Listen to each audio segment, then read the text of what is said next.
You hear?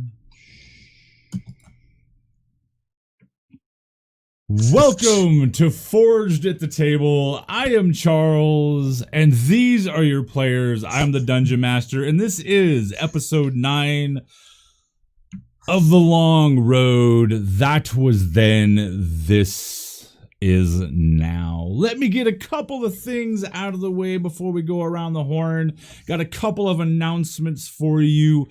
First off, you'll see down below the Dungeons and Dragons logo that we are running another bits run. This one is to fund the artwork and the production of both the bubbles and the Forged at the Table. Thank you, King KDV the Fallen.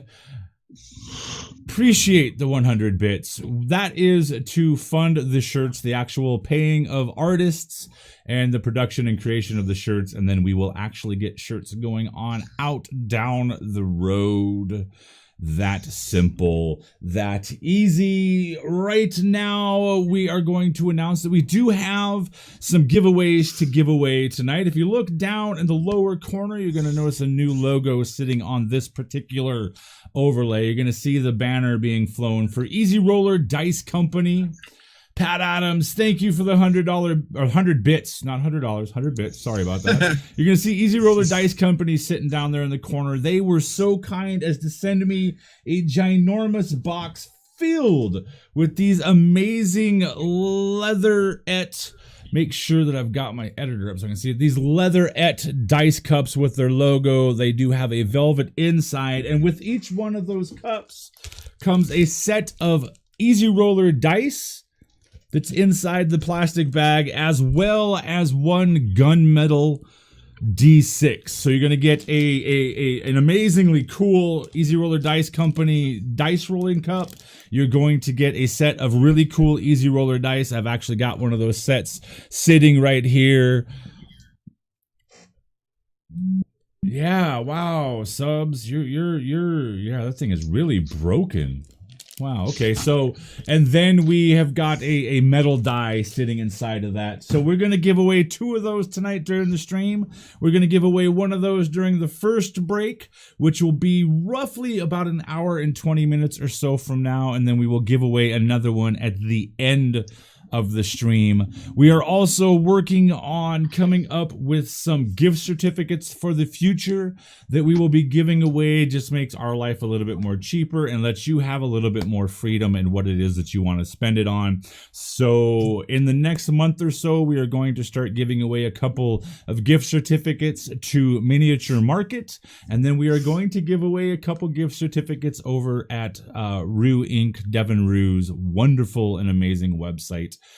So you guys will be able to go over there. She's got mugs, shirts, maps, posters, prints, all sorts of amazing stuff from a very talented artist. So we're going to do that. But we'll continue to give away books and things like that as you guys support us. We are going to spread the love, everything, like I said before.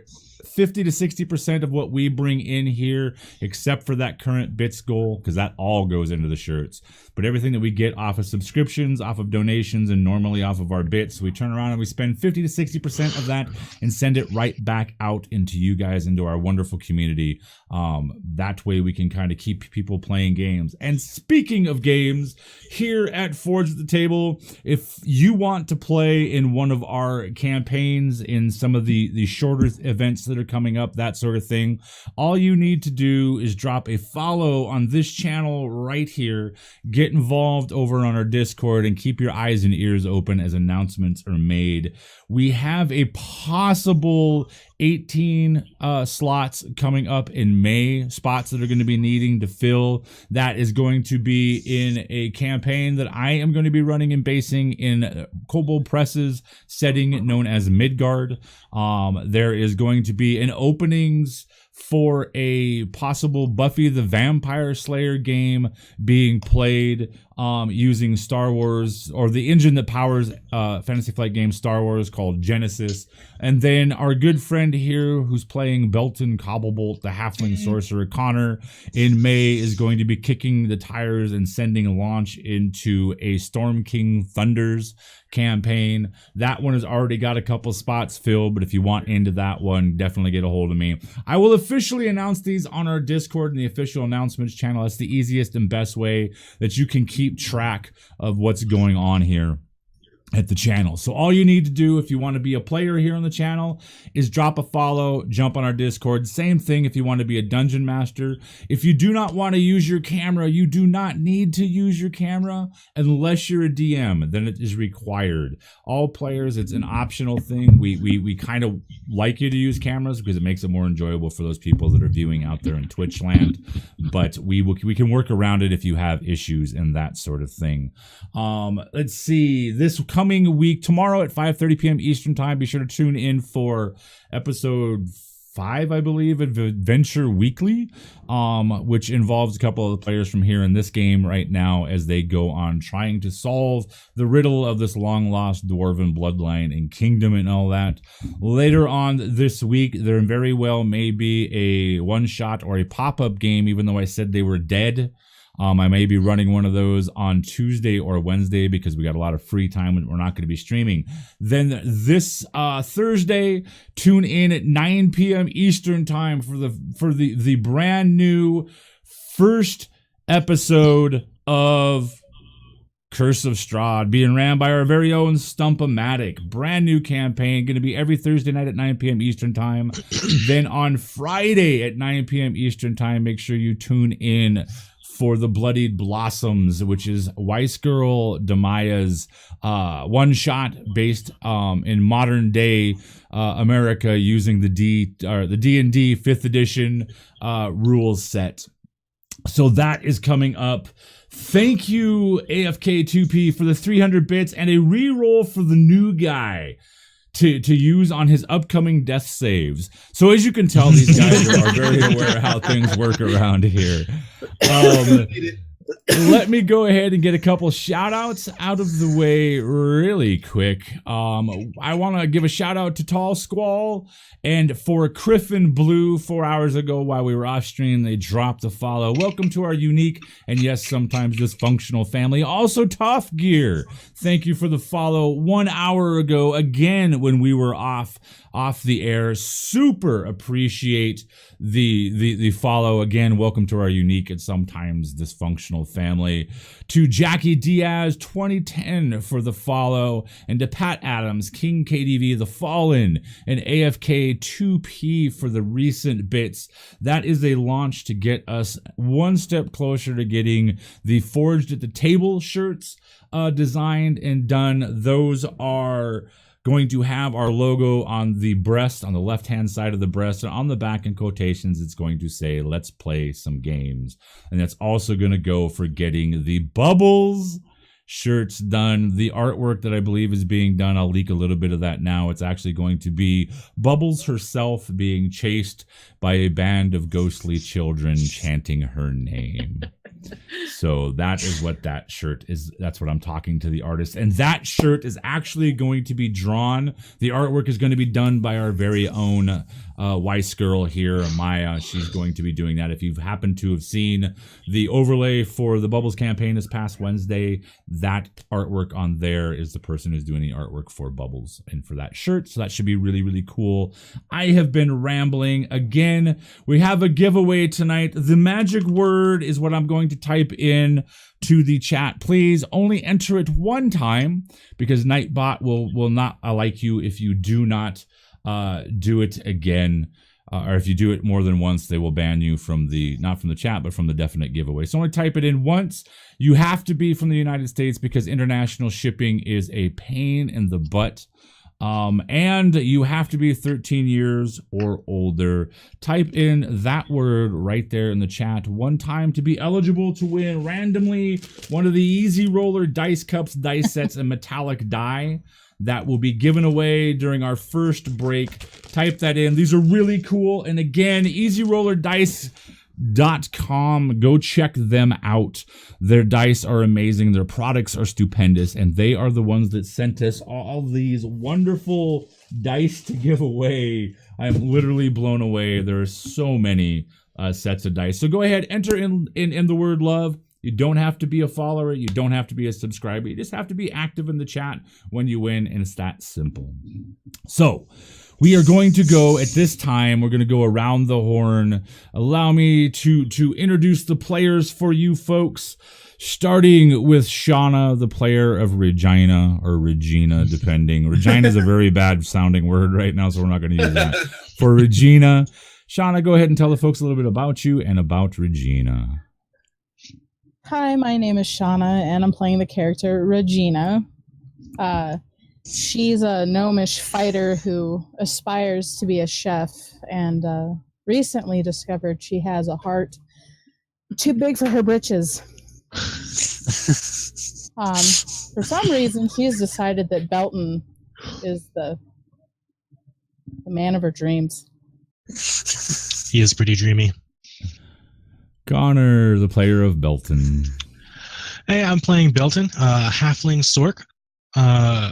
Originally, when he discovered his magic, it was kind of an exciting thing. He got to be, the hero. And over the last couple of years, it has become more of a curse type situation. He's not afraid to use it, but it's kind of a last resort now. And he just got over Regina. He doesn't know exactly what the hell happened, but he is in a bad situation and he wants out. Jeannie, the player of Talina. I pay to play Talina Halfheart, who is thankfully not the halfling that fell in love. A halfling rogue who has a little bit of magic to her. And right now, I believe she is trying to sit down, get over a headache, and is thankful that she did not puke all over the bacon. All right. Denny. So I'm playing Bazeman Hanali, an elven ranger, and the tallest of the group. You broke our... Yep, thing. I know. Rude. I'm not part of the short stacks. Midget Brigade. A noble by birth, but a vagabond by choice. Decided to leave his noble family. His father was a very tyrannical dictator. Decided to make a path of his own, and has been wandering since, and here we are. And Wiki. Hi, I'm Danny. I play Wiki Wobblefizz, a gnomish cleric who is currently enjoying a rather large plate of bacon and contemplating on where Cedric is and how to save him from his current predicament. Well, mostly the bacon, right? Mostly Harold, thank you for the follow. Welcome to our unique and yes, sometimes dysfunctional family. One last little bit of information. If you look down below in the doobly-doo in the panels, as they call them here on Twitch, you're going to see two different variant ways that you can get involved with the campaigns. This extends to all the campaigns and games played here on Forge the Table, whether I'm running them or one of the other DMs are running them, which, by the way, we now have 5 active DMs on the channel. You can actually spend your hard-earned money to purchase bits from Amazon, and with those bits you can give bonuses to the players, which nobody wants to do, or you can give bonuses to the dungeon master, which is the right, smart, and correct thing to do, or you can spend those hard-earned bits to create locales that have a recurring theme, both major and minor, as well as NPCs, both major and minor, for the various campaigns. So, for example, say you wanted to create a nemesis for this motley band of adventurers right here in front of you. You could do that at both the roughly $50 or 5,000 bit level or the 10,000 bit level. The difference being one of them would be minor, such as a barkeep, a tavern, a follower, something like that. The more expensive one is literally a character that we would sit down on both of those in Discord. We would discuss at depth, or as much depth as you would like to build the storyline to fit into this storyline. So it would not be a one-shot type NPC. It's actually the chance to sit down with me and build, or the DM of the campaign you're doing it for, and build an NPC that will be a recurring theme, whether an ally, a nemesis, or anything along those lines. And again, enter the word love one time in the chat for a chance to win one of these awesome Easy Roller Dice Company high quality wonderful dice cups, a set of dice, and a metal gun metal D6, which will be really cool. So whence last we left our motley band of adventurer. Ooh. All right. 1,200 bits. Thank you, Swarmzy, for that. Each one of you have a reroll. You have to keep track of those. But the wonderful thing is that I now have a reroll, which is quite absolutely fantastic. Thank you again, Swarmzy, my good man. We will put that to good use for sure to get some shirts made. Whence last we left our motley band of adventurers, they were currently split up. Let me get my notes out here. They were currently split up in the Port of Storms, the City of Storms, Stormhaven. They had found themselves one group, two of them being Wiki Wobblefizz, the Gnomish Cleric, and Talina, the Halfling Rogue Warlock, on the main floor of this rather fine establishment known as the Gilded Nymph.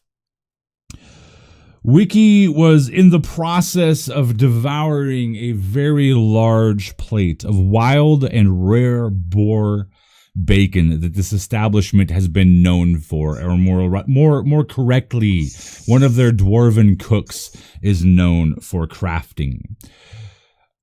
Talina, battling a bit of a headache from a hard prior event of drinking and the such, was in the process of emptying the contents of her stomach in the direction of the bacon, which was saved. But the real action was happening upstairs in a very, very special lovers-only room, where the gnome Regina and the halfling sorcerer Belton had found themselves embroiled in a hot, passionate love tryst that spent the entire night of sticky, wet, sweaty skin entangled in silken drapery and silken covers upon a heart-shaped, miraculously carved, spinning wooden bed that had a sand-like substance that acted very much the in-between between a waterbed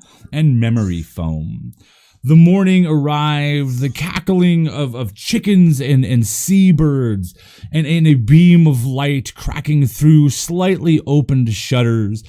Everybody could hear the ringing of the harbor bells in the mighty ports that surround the eastern edge of this great city, bobbing and weaving in the bays, hundreds of spire-like masts adorned with a myriad of colors of different shapes and sizes of sails, some carrying company banners, some carrying private banners.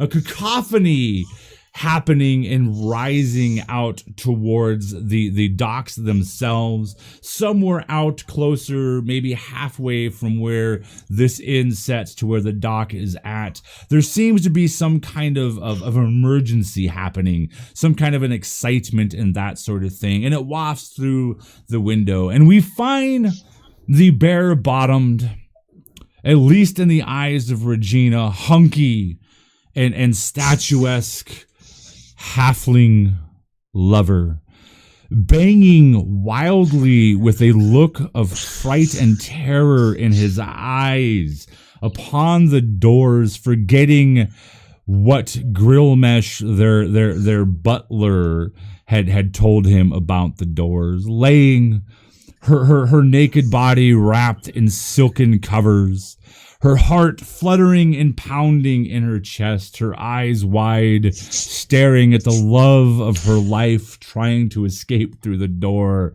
lays the gnome fighter, Regina. There are items that were broken in last night's love tryst, strewn throughout the room, and you can still hear the echoes of the large disgruntled patrons that were in the rooms to either side of you, banging on the wall, asking you, nay, begging you to please keep it down. Grillmesh comes walking down the stairs towards the booth, the satin wrapped, the velvet wrapped booth with the curtains pulled wide, where Wiki is currently shoving handful after handful of this bacon into his mouth. Sitting upon the table is the scroll tube that contains the scroll with the skull marker with the dagger going down through it, and the finger of your lost friend Cedric still inside. But the bacon is taken priority, obviously wiping away any concerns about your lost friend. Wiki, Talina, what are the two of you doing? I am drinking copious amounts of water out of a jug because I need to clear out the mouth and wake up my head in a better way. All right. And Wiki? I plan on finishing that plate of bacon before anybody else comes down and takes bacon from me. All right, and then upstairs, Mr. Cobblebolt, you find yourself at the solid wood door, scraping and scraping. There is no visible door handle or anything like that. And as your gaze casts to the right of you, you do see a multi-knotted, disgustingly pink. Now, whether it's because of what transpired last night and the lingering images of it that still hang well in front of the recesses of the shadows of your mind, that color pink is downright nauseating. It is the color of passion and love and misguided feelings. As you gaze at that cord, you can hear behind you the deep inhalation of rushed breaths, a heavy excitement in those breaths as the air being sucked in past the swollen lips upon the rosy, ruddy-cheeked face of the gnome Regina laying on the bed. You can feel the heat from her eyes boring into you from behind. You know that casting a look behind you would possibly be a mistake. What are you going to do, good sir? How far away is this rope thing? The rope is literally hanging like right next to you. It's like less than a foot. And the words from Grillmesh, the Grillmesh from the night before ring in your head about how you can the herald all to the DM. Oh, I like this guy already. May the God of Chaos and Mayhem. Oh, I like this guy. Thank you so much, Harold. I will put that to good use. That's 500 bits. May the God of Chaos and Mayhem. Oh yes, it will indeed be with me. This good man here understands what it means to be a dungeon master, not to have any power whatsoever unless it's granted by the people in chat. So, Belton, you stand there. It's right there next to you, and the words from Grillmesh echo in your ears as this being the only way out of the lover's entrapment room. So first of all, I'm going to grab that and start yanking furiously. And then you mentioned there was like a sliding door that Grillmesh spoke through last night after he closed the door. Yeah, there was a small sliding slot roughly at about the 6 foot mark. Fuck. Okay. 5.5, 6 foot mark. In that case, is there a chandelier or anything in this room? The only thing that hangs from the ceiling itself is the big globe like multifaceted mirror covered heart disco ball that dropped from the ceiling. It has stopped revolving because the passion in the room has waned a little bit.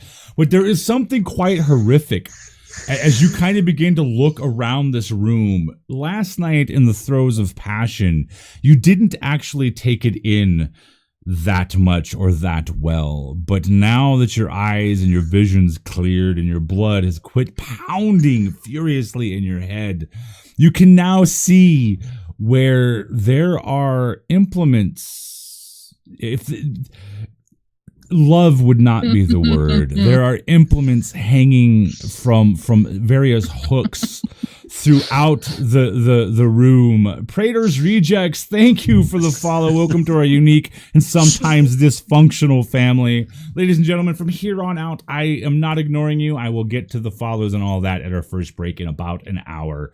Thank you so much, though, Praetor. I appreciate it. You look around the room, and hanging from the various hooks and things like that are all these objects, items, and the word apparatus comes to mind on a few of them. There are a couple that are actually laying upon the ground. Hey, we got a 40K fan there. Slanesh is indeed in the house. A couple of them are laying on the ground, and one or two of them look to have possibly been used last night. This sends a shiver down your spine, and as your eyes continue to scan through the room, your vision begins to cross over the bed. Are you going to try to resist locking vision with the gnome Regina, or are you going to look at her upon the bed? I'm not paying attention to her at all. I want to get away from her. Okay. So I'm looking for, since the door can't open, I am looking for something out of her reach. All right, so as you're looking around the room, Regina, you're sitting there laying on the bed, your naked flesh covered by the silky and satiny covers, some of them a bit stiffer than others. You do not know why, but they are. And you see this hunk of a halfling, his muscles still in your mind's eye glistening from your shared passion of the night before. Rippling thick biceps, a lightly hairy chest. That of for some reason, the idea of a baby weasel fur comes into your mind as it lays across his chest. Oh, so soft.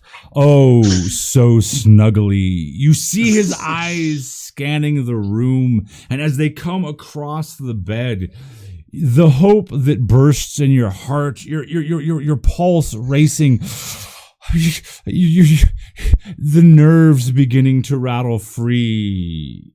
You see the love of your life right in front of you. What are you going to do, Regina? He has scorned you this morning. He pushed away your advances. It could be that you are too much for him. What are you going to do? Well, I'm watching him as he's scuttling around trying to what appears to be leave. I don't know about all that. Make him spit. Oh, damn it. I'm gonna go ahead and I'm gonna sit up very seductively. I'm gonna hold the covers on me so I'm not totally naked. Not that it would matter to my dearest Belton. But I'm just gonna observe him and hey Belton, what are you doing?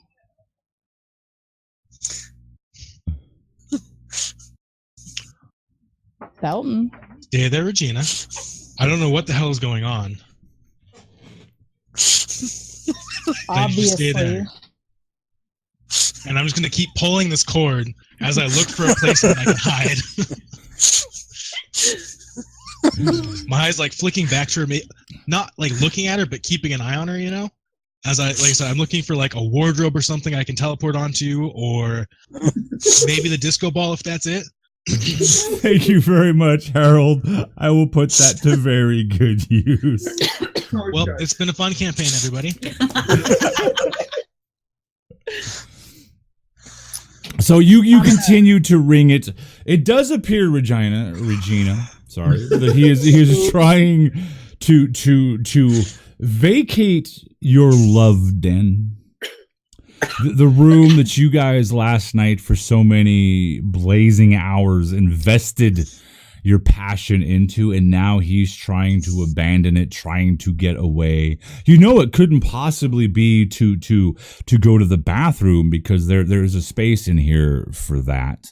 There is an enclosed indoor plumbing sort of bathroom for that. So to your mind, it's confusing. You can't quite figure out why exactly he wants to get away, because in your eyes, he's the most beautiful thing you have ever seen.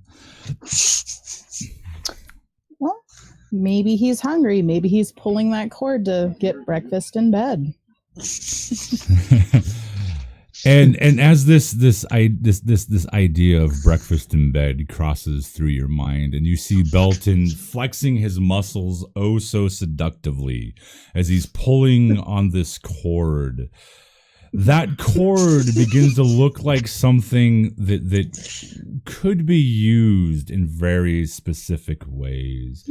Your heart once again begins to race, and you begin to feel the need to envelop this manly, hunky lover of Atheln in your arms. But Grillmesh walks up to the heavy velvet curtain enclosure for the booth, as Wiki is sitting there, still handful after handful, chowing down on this rare boar bacon. You see, both of you, Wiki kind of just out of the side glance, this bacon being far too much to resist.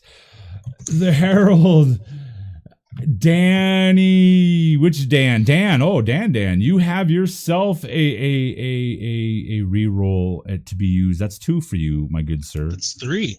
3. Because you got the okay. one. That's 3. Oh yeah, it's 3. So you You have got the one 3 for everybody. rerolls. So since you have 3 rerolls, what I am going to give you the choice of doing is you can either use them as rerolls, or you can use 2 + 5s or 1 + 10. So keep that in mind, and we'll make it easy for you. You, Talina, see Grillmesh approach. You can see that his skin lacks a little bit of color, that he looks a bit off.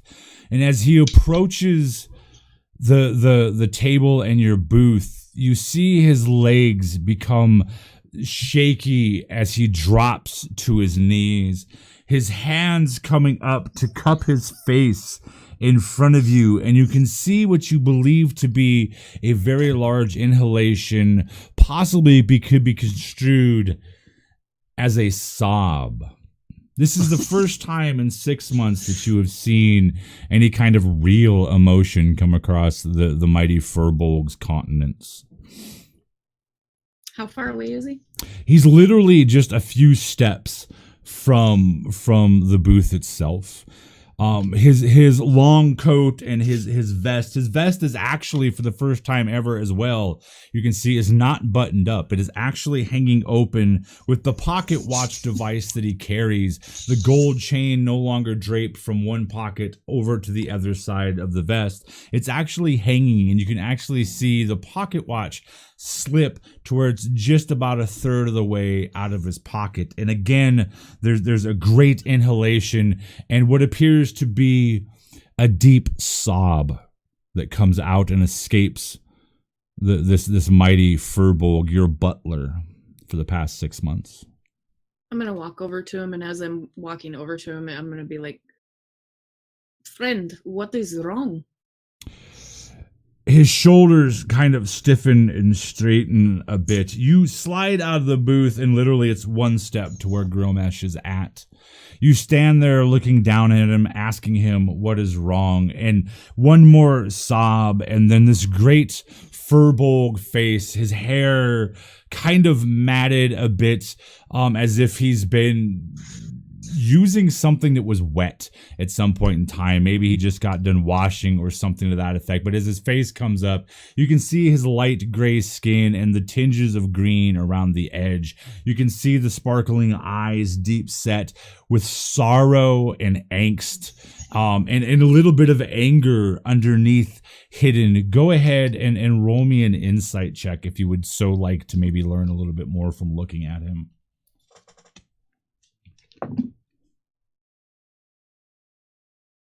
16. As you peer down at him, as his face comes up and he looks up at you, and another sob racks, you can definitely pick up on sorrow and all that, but definitely somewhere deep inside is an anger that masks a hidden regret. My lady, you must forgive me. I must excuse myself. And he pushes down on the floor and begins to rise up. News of the most unsettling variety has reached me this morn.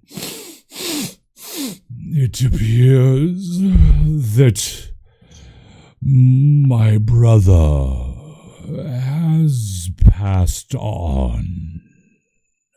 I'm going to reach up and kind of pat him on the arm. I am very sorry to hear of your loss. As you pat him on the arm, something happens that makes you kind of gasp. As Grillmesh begins to shake, and he drops down to where he is down closer to your level, and Grillmesh scoops you up into these strong, big arms. And for the first time in your life, you now understand what it must feel like to be a pillow or a teddy bear or a child's doll. As he grabs you, his head buries into your shoulder as he loses control, great racking sobs and shaking. And you can feel almost instantly as your shoulder begins to become drenched from the tears from this great Furbolg. My lady, I apologize. I have not seen my brother in years, in decades. His passing was not seen. And he loses himself in great sobs into you. Are you going to try to wiggle free? He's not hurting you in any way, shape, or form. No, he's been really cool to us. I'm just gonna kind of like pat his, like wrapping my arms probably around as much of his neck as I can, and try and pat his back, and maybe kind of do the pet thing on the back of the head like you would do for somebody in that situation. All right. His hair is definitely wet. And as you kind of pat around on him, it brings you in close to him. And you're actually able to see that in his hair, there is this crystalline substance. It's about the size of small grains of sand, but definitely of a crystalline type nature or material that is strewn throughout his hair. It looks very, very odd and very, very, very strange. And there is a definite kind of a sea salty kind of smell on his flesh that is still wet, and then on his hair. A mixture of the smell of the ocean and tears. The ocean smell that you're smelling, though, is not that of Stormhaven, the Port of Storms. It's a distant smell. It's a different kind of smell.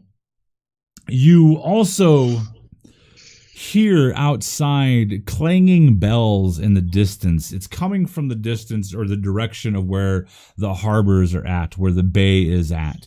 you hear these great bells ringing, and something about them indicates alarm to you. And you can see that there are people, that the room here this morning is emptier than it normally is. And you can see a couple of the last remaining patrons making their way outside to a small group that's on the outside of the establishment that's looking around, kind of back over, trying to see kind of over the building towards the direction of where the alarm's at. And you can see people beginning to leave the courtyard itself as this great gray-skinned furbolg holds you tightly, bawling into your shoulder. You can feel the tears beginning to soak through and actually run in rivulets on your skin as he holds you. It was not. I apologize. And he goes to set you down. I apologize. I should not be doing this to a customer. As he goes to set you down. Are you going to let him set you down, or are you going to reassure him? Or Yeah, what are you I'll going let to him do? set me down. Okay. And I'm gonna perhaps you should ask Ashura if you may have some time to yourself.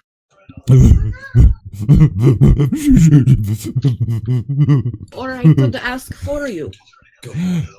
He continues to mumble, sob, and tear. The drops of tears falling from his face, splashing in small little puddles at your feet on the wooden floor, the wooden and cobble mixed floor. While upstairs, Belton, his fury growing, his desperation to leave this room growing as he's jerking and jerking and jerking on this cord. A silent bell, you're hoping somewhere, Belton, is beginning to ring, but you can't hear it.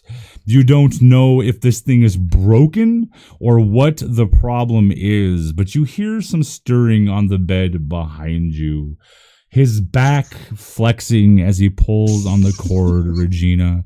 His muscles, the form, the shape, touches something deep and fiery in your chest. Oh my.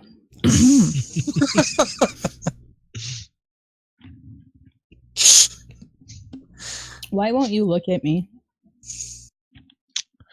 I told you I don't know what's going on. I don't know how I got here. I don't know what happened last night.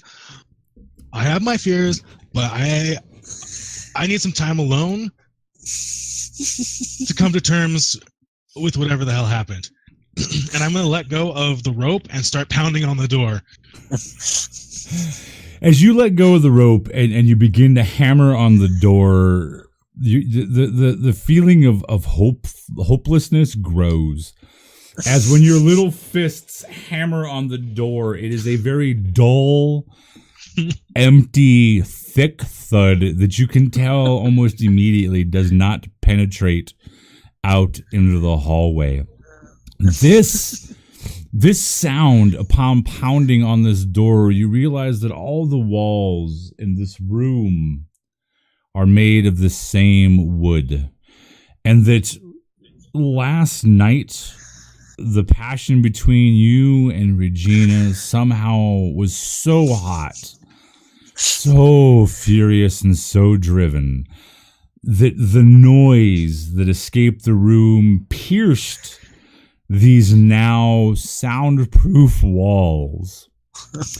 Your eye dropping down to 1,000 bits plus 10 to Belton if he uses it to try and bust through the nearest window and escape.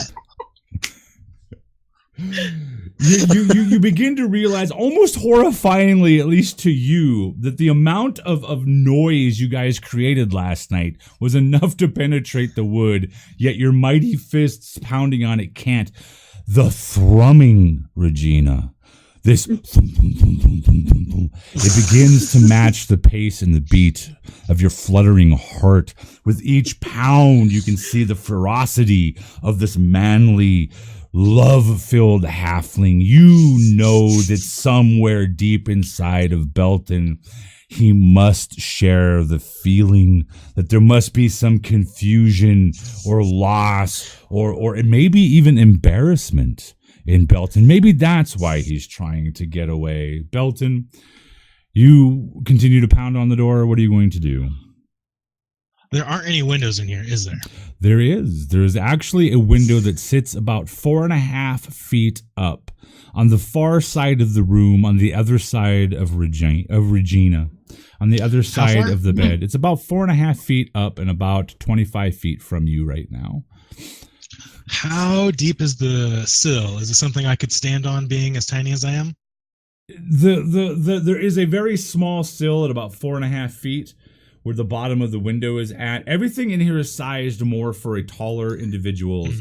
The sill is you could probably get your fingers on it, and if it was open, you could probably stand on it, but shut, it would be rather hard to. Okay, I have a question for you. Yeah. Does Misty Step maintain my momentum? I don't believe it says it anywhere. Let me take a quick look at this.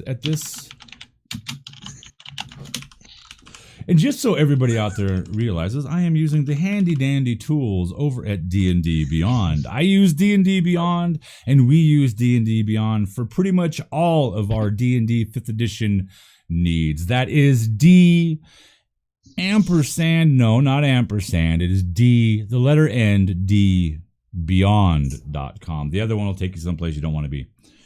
It just says you teleport up to 30 feet.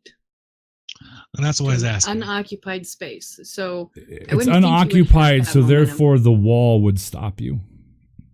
So you can't teleport through the door or through the wall. Well, what I was hoping to do was take a running start, Misty Step to right in front of the door, kind of like at the sill, and break through. That's why I was asking if my momentum carried, because I have to see where I can teleport. No, because you would literally stop right at the windowsill because you couldn't see beyond the windowsill. And that's what I was asking about the maintaining my momentum. So if I was running, teleported, and okay. Nope. No, you'd probably have to like teleport to like 5 feet in front of the window and then run at it. But see, there's a definite height difference here because he's not the tallest individual. But that height doesn't bug you, Regina. He is. There is nobody walking Atheln who could possibly be any more correctly statured for your love than this hunka halfling that is now naked standing in front of you. You can see his eyes shifting about. He looks like a passionate, wild, caged animal looking for a release. I don't see the fear in his eyes at all, or the concern. All I see is just he wants me. Yeah, definitely. So, what are you going to do, Regina? I'm gonna stand up. I'm gonna scoot off the edge of the bed and plant my feet, and drag some of the sheets with me. And I'm gonna slowly stroll over to him, not saying a word. No. But the look says it all. Round 2, baby. No. Stop. Stop. I'm not gonna listen. You can see Belton. Matter of fact, you don't even need to roll an insight. It's written on her face, on her step, on her flesh. She has bad intentions. No, they're good intentions. There's no ifs, ands, or buts. She has every intention to use you and whip you around like a rag doll.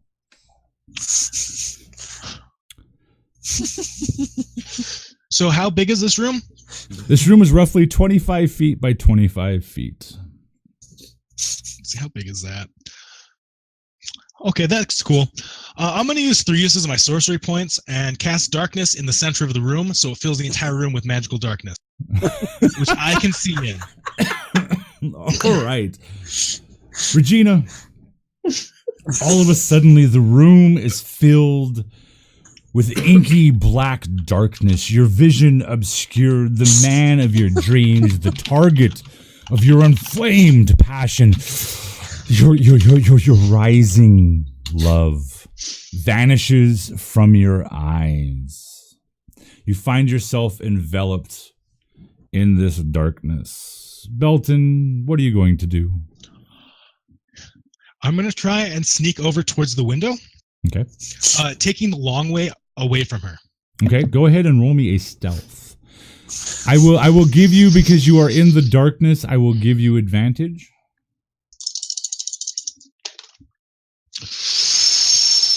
I'm stealthy as fuck. This is going to be a 22. Regina, I'm going to give you a perception check with advantage. Empowered by your love, you are so in tune with Belton. You can almost hear his heart beating deep in that manly halfling chest. Go ahead and roll me a perception with advantage, please. Okay. Roll bad. 23. Fuck! Belton, as you begin to try to sneak your way across the room, that apparatus on the ground betrays your location. You must have forgot it. You hook your toe, your pinky toe, upon it, and you can hear it grab and shift ever so slightly on the floor. Regina, it sounds as though the love of your life is making his way to the other side of the room, but you're able to track him. I'm going to follow, and I'm going to playfully, Marco. And we shift back downstairs as the word Marco echoes in the room above. The great Furbolg, still racked, sobbing, my brother was murdered. Oh dear. Really? Yes. How do you know? We have... And these great, wide, flaring nostrils suck in air, ways of communicating, my lady. Oh. He lives upon the Isles of the Dragons. The Dragon Isles. He has spent the past ages serving a renowned mercenary company.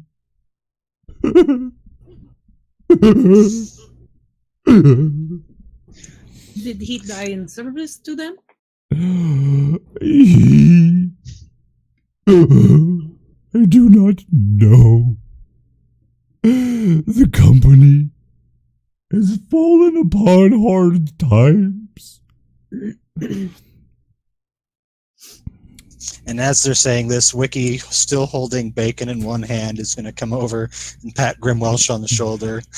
Be like, come sit, Grimwelsh, have some water, compose yourself. When you pat him on the shoulder, this great heaving rack of sob, and he reaches out, snapping up both of you, one in each arm, pulling you up, my friends. My brother, the company of Solemn failed him. As he holds you two, sobbing deeply. Take a bite of the bacon that's in my other hand. So what are the two of you going to do? You're being held aloft by this kneeling Furbolg. He's picked you up twice now, Talina, both times with exceeding ease. He's being very, very genuine. He is racked with these sobs, with this sorrow, and he does indeed mention this company of Solemn. Go ahead, both Wiki and Talina, and roll me a history check if you want to see if there's something you may know about this company. I picked the right dice for her this time. You said history? Yes. 21. And Wiki. 17. Okay. Talina and Wiki, you both are familiar with the name, the company of Solemn. You're familiar with the fact of there being mercenary companies in the realms of Atheln as well as the outlying realms around it. The history kind of rolls forward. You both recognize the name, the company of Solemn, but it's something that echoes, and as it comes forward in your mind, it shakes off the dust and debris of history as if being lost, as if you're reaching in to a great gaping closet or shuttered bookcase, reaping deeply inside to pull out some long forgotten tome. And as you bring it out and shake the dust and dirt, the neglect off of it, Talina, you're the only one who seems to be able to drum up anything. Both you and Wiki have heard the name.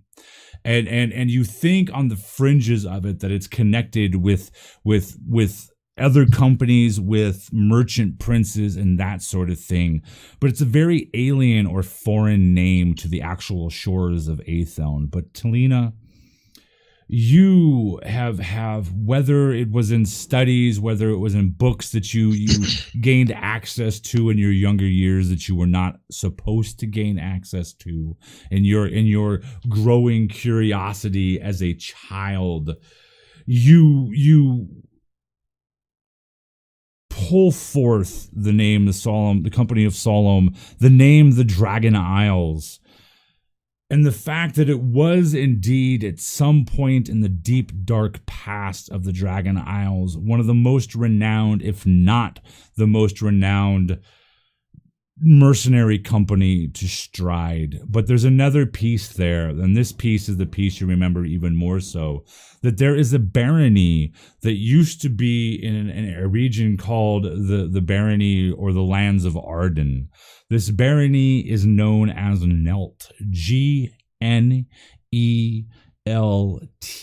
Something about the barony of Gnelt rings in the depths of your mind as being a place that has some kind of ties to the Dragon Isles, that somewhere there must have been a member of this company that arrived on the shores of Atheln and had a hand in the very last parts of putting down an uprising or something like that. A baron or barony that bears the name Gnelt. Other than that, the cobwebs of your memory and of history replace and regain their grip upon this tome, and almost as if a librarian's aged and leathery hand pulls it back away from the vision and the light of your memory, back in the depths and the recesses, pulls it back in, and you can hear in the very back of your mind this great bookcase, the doors creaking heavily shut,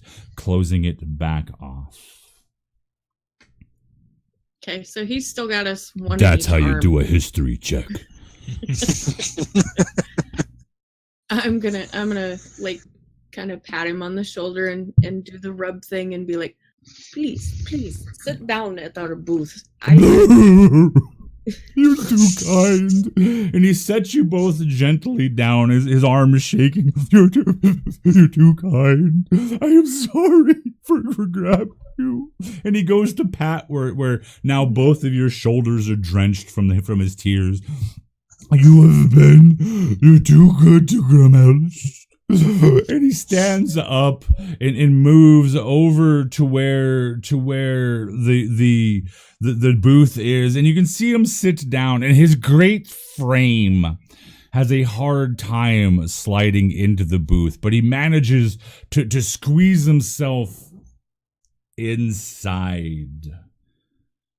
Bezumin, you find yourself in this great rounded inn. This tap room, one of the largest you have ever seen in your travels throughout northern Atheln. You find yourself in the Gilded Nymph, a renowned inn and tavern that houses at least 250 patrons a night on an average night. Your reasonings for being in the coastlands of Amradal were to find a small ragtag band of short individuals. Did you guys ever come upon a company name or a band name? I think it was the Veil Walkers. Yes. A group that you had heard whispered about in the north known as the Veil Walkers. You were sent north by a rather rotund nun, a Mother Trelesh Adamira, or as people call her, Mother Adamira. From the Abbey of the Four Winds or Four Roads, depending on who you talk to. She gave you and paid you handsomely out of the dwindling coffers of the Abbey. She paid you 250 gold crowns to deliver a simple, small wooden box gilt along the edge with silver leaves and a silver clasp. Hello, Flo Morpheus Slow. She asked that you find them. Her last knowing of their location being possibly in the coastlands of Amradal. You've spent the past 5 months tracking these folks, and eventually your trails have led you here to this mighty inn, and you're sitting kind of off out of the way across this large expanse of a tap room, witnessing this scene between this gnome and this halfling and this very large Furbolg figure dressed very much as a Victorian era butler with coat and tails and vest and a kind of strange looking upturned wingtip style shoe. The description she gave you and the small portraited picture that she pulled out of a frame and rolled up, these two fit the description of Talina and Wiki Wobblefizz, two known members of this band. You do not know what's in the box, and she entrusted you to not dig into it, but all that was said was that it must be delivered.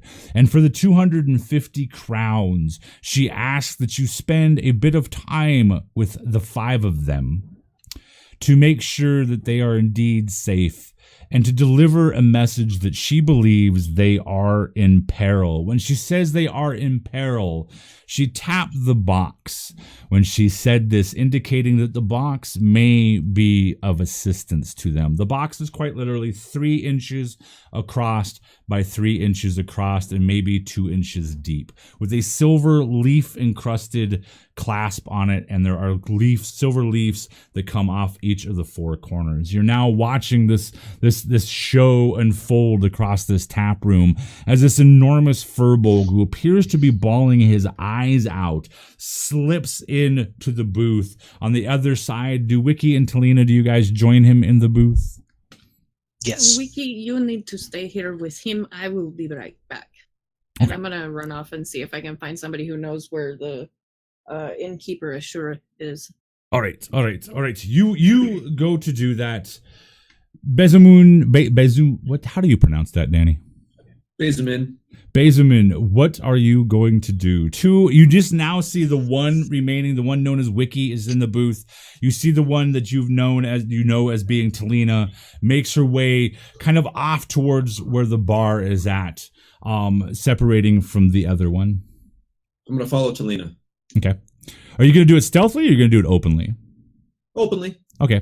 Talina, you make your way over to the bar, and at the bar you see it seems that this establishment hires numerous dwarves to do their work. Maybe it's the fact of their ability to lift heavy weight, their stoutness, their constitution, you know, they can drink with their patrons and that sort of thing.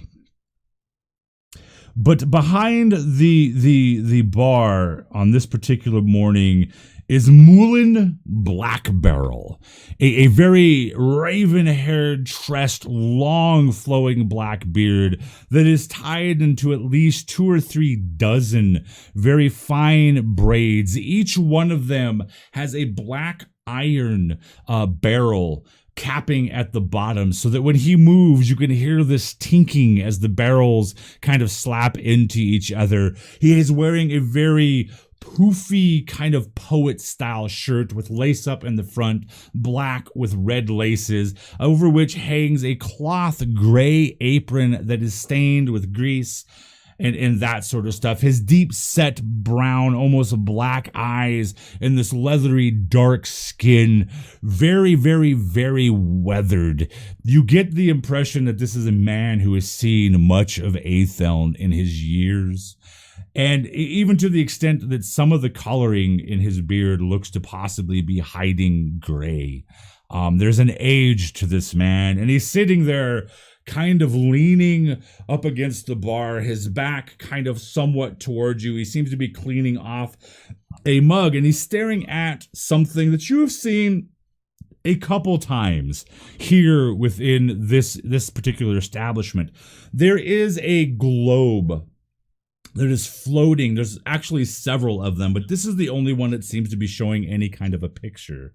It's floating above the bar. It is roughly kind of curved like an oblong fishbowl, sort of. And inside is a kind of a strange, somewhat distorted picture that shows a bunch of people rushing down a street with huge columns of smoke rising up from down in one of the harbors, as it appears to be several ships that are set ablaze down in the harbor itself.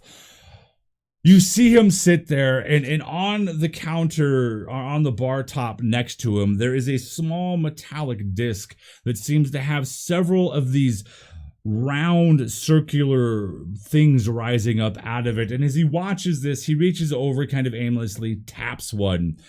And the scene in that bowl shifts from being down at the dockside, the harbor, and the burning ships to one of the several small arenas that feature gladiatorial combat and games throughout the Port of Storms, throughout Stormhaven. This scene now shows 2 great mounted naked men. They have no armor, but each of them is astride a great giant warhorse. Each of them holds a wickedly pointed and capped with metal lance as they begin to charge. This here is much more like it. As it appears that he's watching some kind of magical arcane television. Is it possible that this is a sports bar? Sports bar with a lover's nest. Excuse me, Mullen. He turns to him. Yes. Is Ashura going to be in today? Is she available? This thick hand strokes part of the braids, and he points up. There, she's at the games. Oh, okay. Is there something I can help you with? Possibly. Yes. Rilmesh has just found out that his brother has died. He has been murdered. Huh? He's He very, has a very brother. distraught. Yes. I've known him Being for... so distraught, he needs some time to collect himself. And I was wondering if possibly he could have a day or two to himself to recover. Give me just a moment. He turns around to several of the sliding windows that exit into rooms in the back, some to the kitchen, some to other tap room type areas and that sort of thing. He comes up to one that seems to have kind of a raven motif on it and pulls it open. Hey, tick tick, you're needed out here.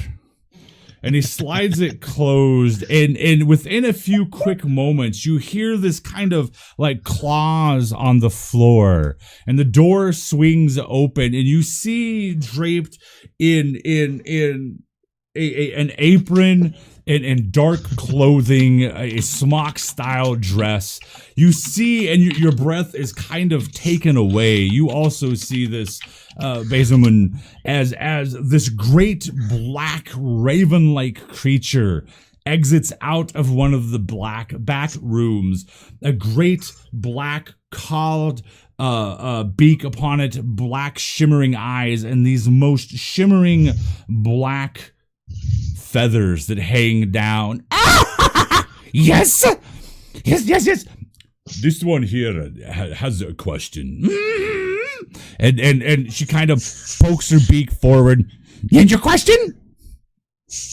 I would like to ask Ashura if Grillman. No, Ashura's not here. I'm the manager today.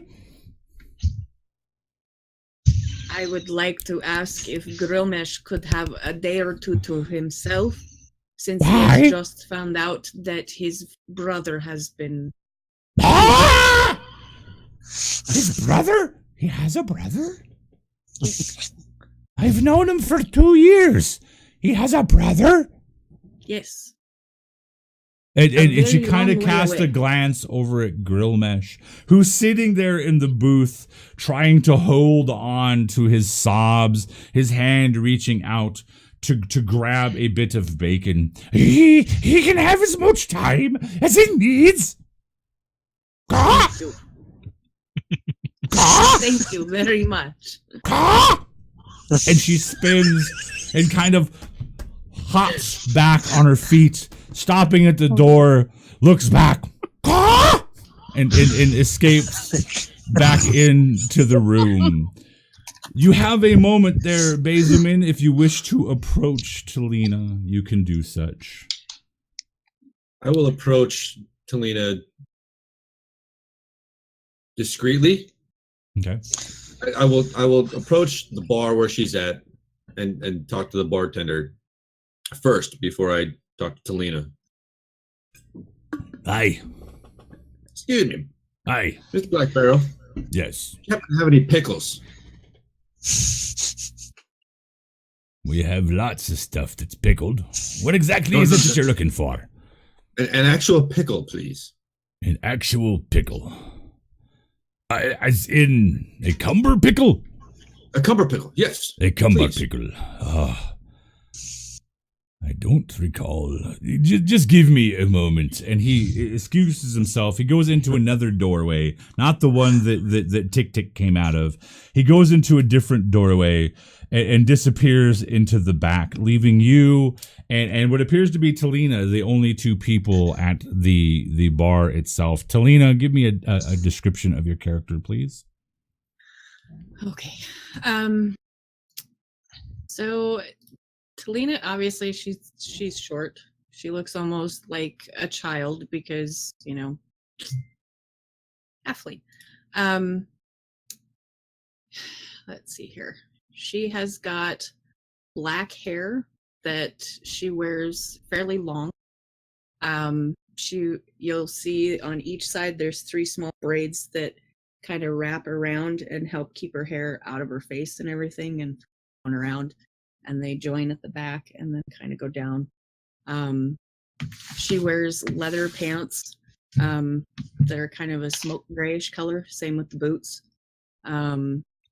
The shirt is kind of an off tan color or off white towards tan, and she wears a bit of a vest that's also gray because she likes to match.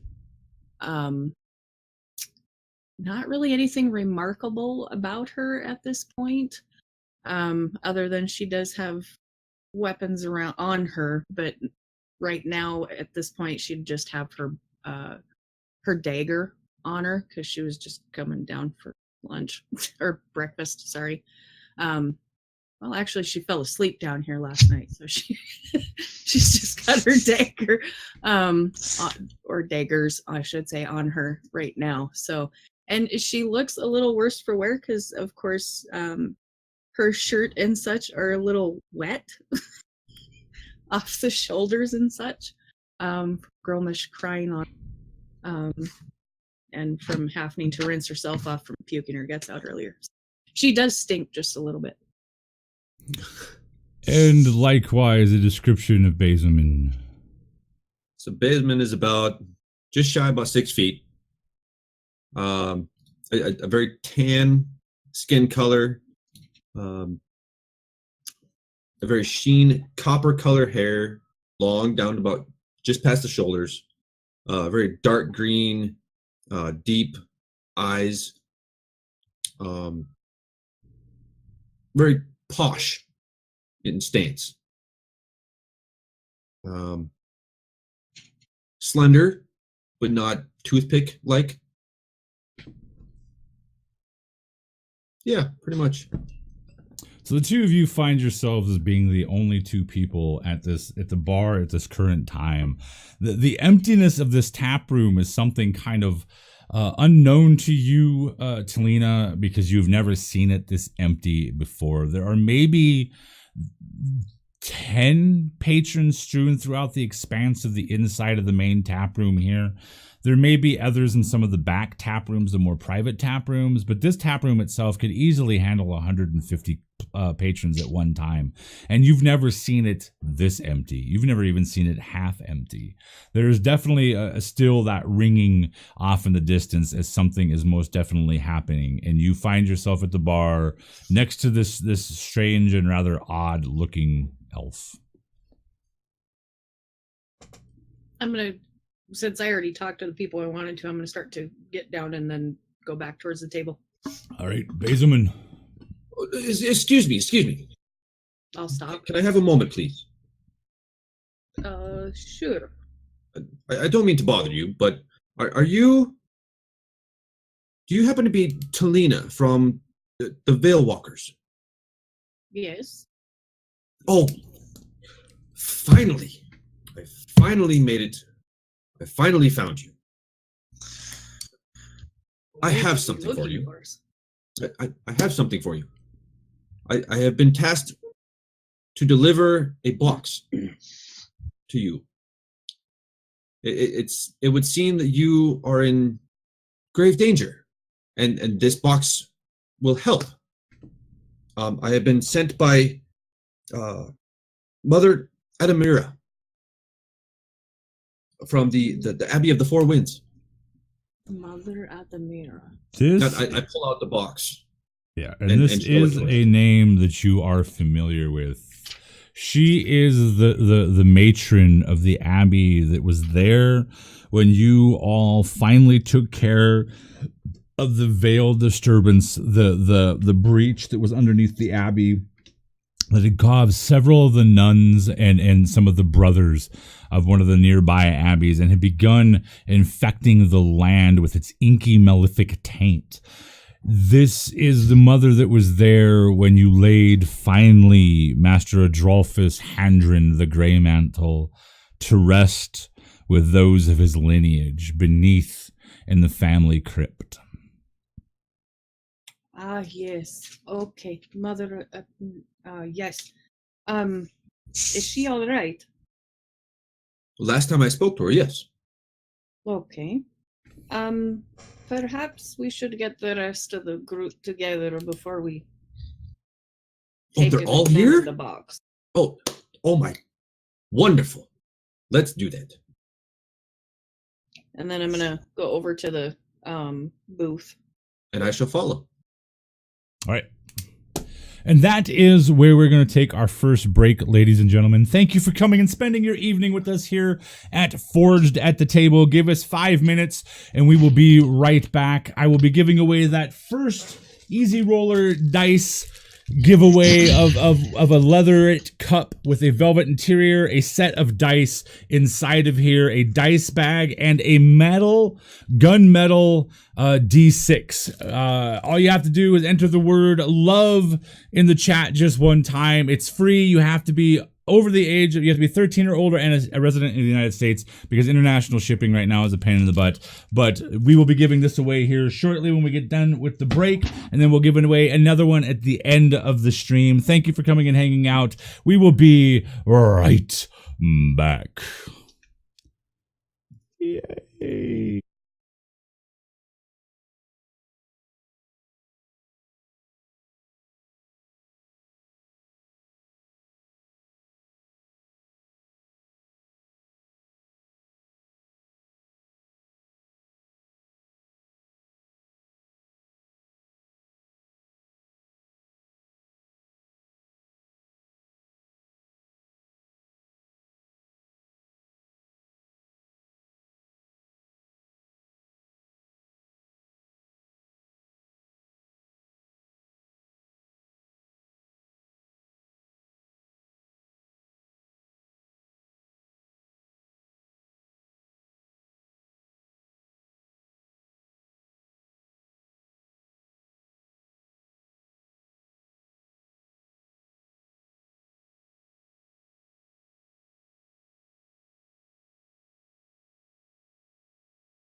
boy back open and to that was then, this is now. Thank you for continuing to hang out with us this evening.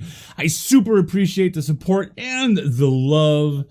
Hope everybody out there is enjoying this. We are about to do our first Easy Roller Dice Company giveaway of the night. But let me get this little bit out of the way. You will notice down below, right below where it says that was then, this is now, you will see the D&D Beyond logo, and then you will also see it pop up with the character sheets. We use D&D Beyond for 98% of our 5th edition needs here at Forged at the Table. I have been accused of having a little bit of a lewd love affair with that website. The pictures will never surface, but it very well may be true. My love for D&D Beyond could be exemplified by the love of Regina for Belton. That is kind of what we're Just gonna say exploring that. tonight. Just gonna say that. The 5th edition product, or the tools that are provided by dndbeyond.com, or D, the letter N, D, beyond.com, are far and away the best and only real legal tools, non-copyright infringing tools that are out there for 5th edition. So if you haven't given that website a look, go over there. It will be beyond your wildest imaginations. And we are not endorsed, sponsored. I don't even have a D&D Beyond Insider. It's yeah. But anyways, I love that website. I love the people over there. They're doing a magnificent set of tools and a magnificent website, and it's absolutely incredible. So go check it out, because that's what we use to run all of our games here. It's what we use to track our characters and all that. It's Vin. Hey, what's going on, my friend? This is, by the way, also, let me see, there's something else I was gonna touch on. Also, the Easy Roller Dice Company, go ahead and check those guys out at easyrollerdice.com. Fabulous folks. They sent us a big giant box of stuff we're going to be giving away probably over the next couple of weeks. They sent me so much. I've probably got 50 dice cups, dice sets, and dice bags and metallic dice to give away from these guys. An unbelievable amount of goodies to give away. Let's see. So let's go ahead and do that very first giveaway, and then I'll finish up with the midstream wrap-ups, and we'll get going. So here we go, ladies and gentlemen. We're going to do the first giveaway tonight, and the winner is Flo Morpheus Slow. Oh, do not tell me I have to send a package to North Dakota. Flo, are you out there? Flo, you have to be active in our chat, ladies and gentlemen. So I will give. She Flo was here a couple. earlier. Yeah, I'll give Flo But she a sounds couple like she was minutes. playing D&D. Oh, did she go over and disappear over at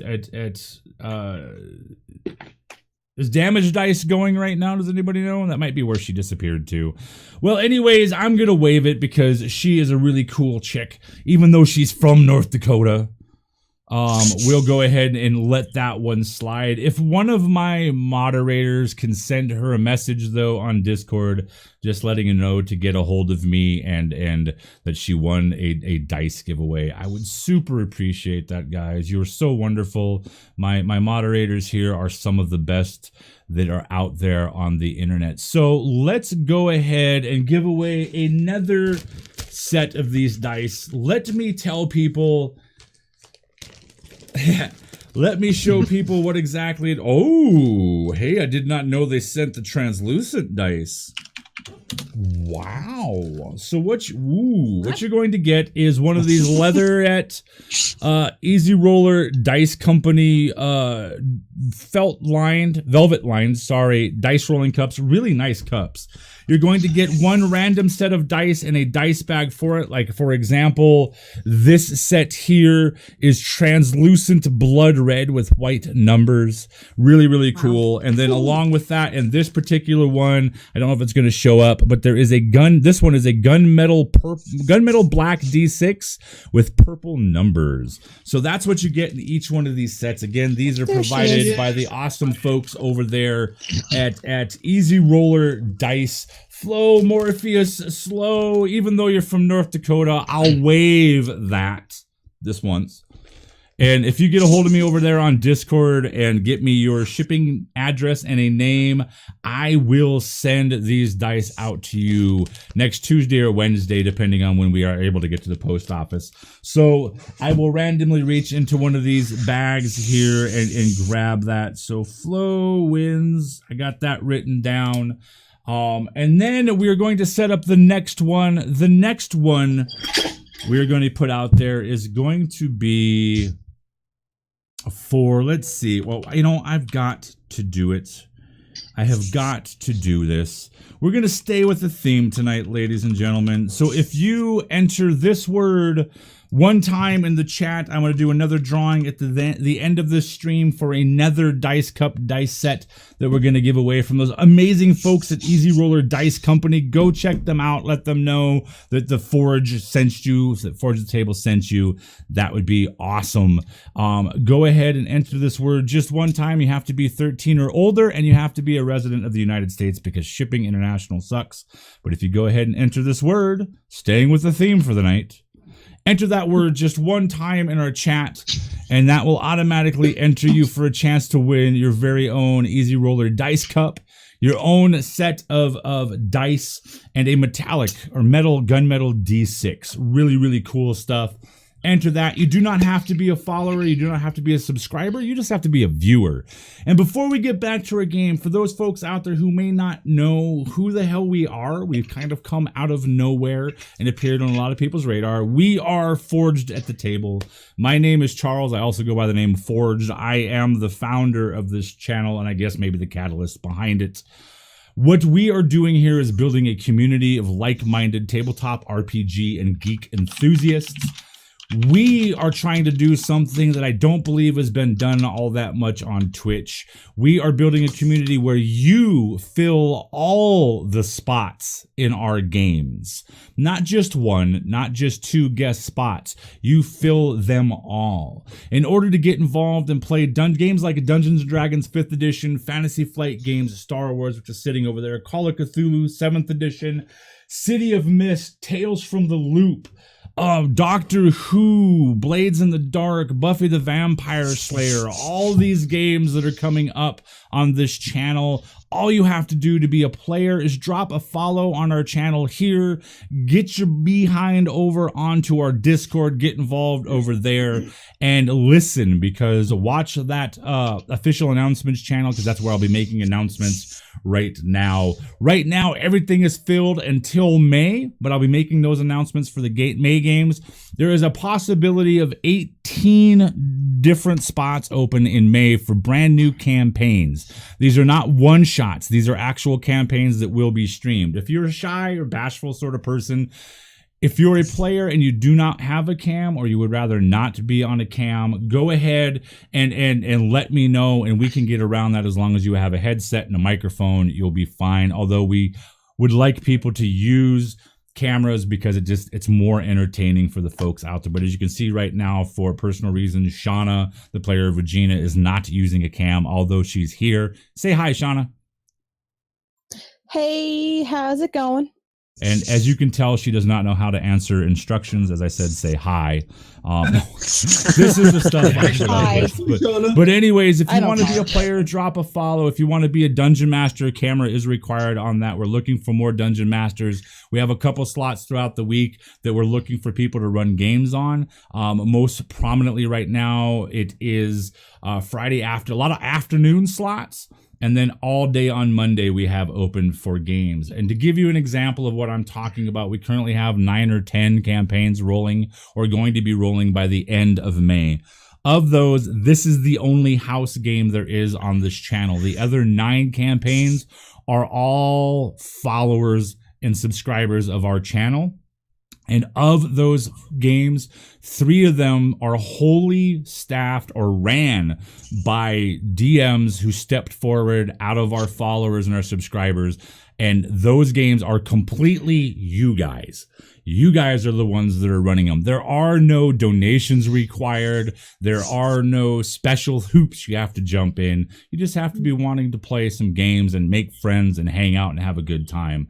So drop a follow, go ahead and get active over on our Discord, and we'll get you guys into some games.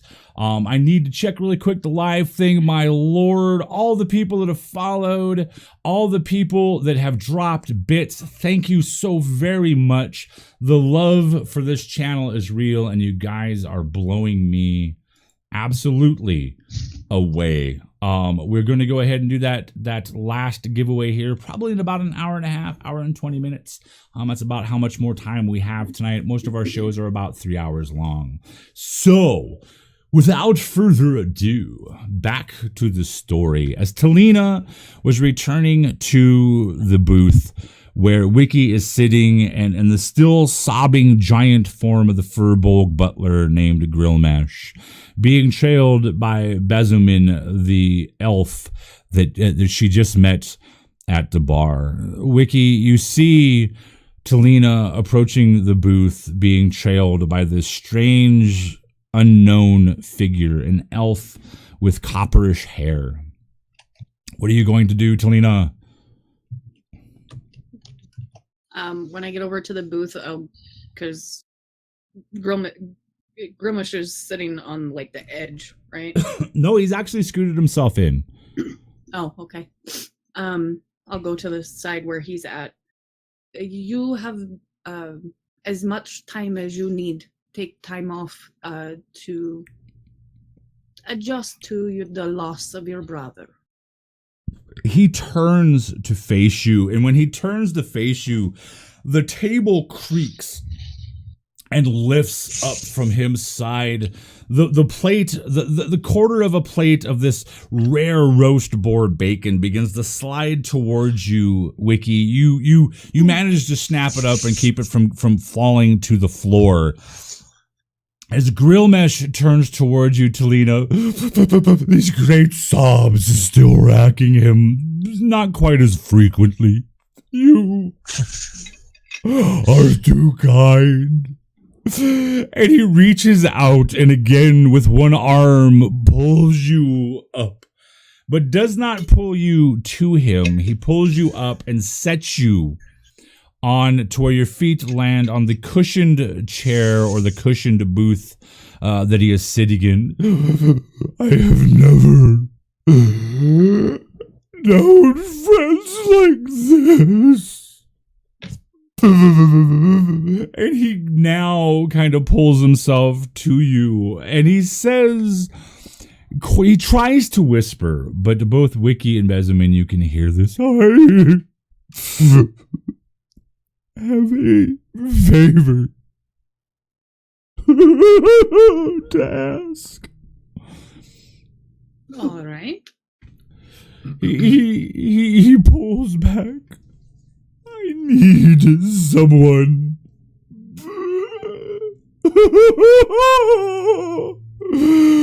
to retrieve my brother's remains so I can bury him where he belongs. All right. Is your brother in the Dragon Isles, where the company he was serving is based? Yes, he's in a port city. It is a long ways away. Of Solon. I have saved. I can pay you. I can pay all of you. Talk to the group, and we will let you know very soon if we can do this or if there is something else we must do first. Okay? No, I would be eternally grateful. He is in Port Solon, I believe, and at the home of the company of Solemn, known as Port Revel. Fort Revel. I can't believe the company failed him. How do you mean they failed him? The company always watches its own. So because he was murdered and they should have been able to protect him, right? Makes sense. Okay. He was don't in you- their employ. Why don't you go and rest in your room for a while? Take some time, rest. You are too kind.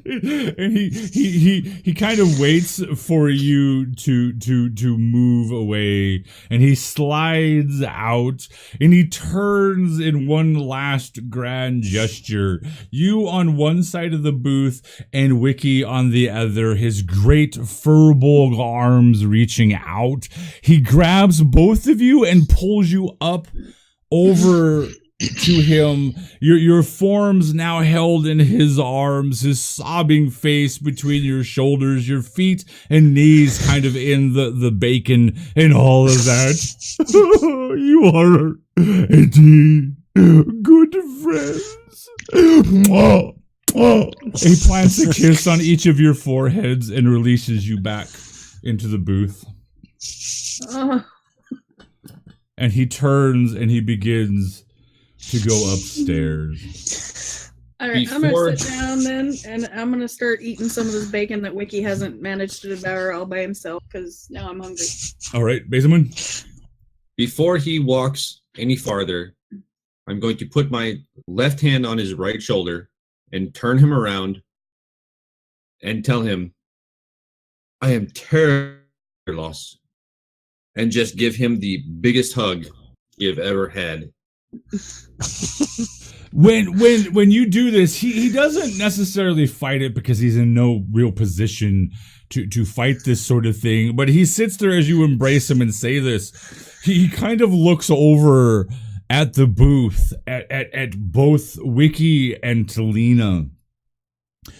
And he gives you this look as this stranger is hugging him, and he looks over at you with this kind of quizzical, lost look, and he takes a great furbolg hand and he pats you on the head, Bezumin. It's okay. Do you release him? I do. Okay, he turns and goes towards the grand staircase, one of many leading upstairs, and disappears into the shadows up there, leaving Talina, Wiki, and Bezumin downstairs in the room of love entrapped. We rejoin in the darkness Belton and Regina as she stalks her prey in the darkness, whispering out ever so subtly, Marco. What are you going to do, Belton? I'm going to continue making my way towards the window away from her, paying more attention to the ground in front of me, since I can see in this darkness and she cannot. Doing my best to make it there. 'Cause I'm getting the fuck out of here one way or another. With every step that you take through the room, you hear Regina tracing your steps. Somehow she is managing to track you through the darkness. Regina, I'm gonna you run can't. You can't. You're gonna what?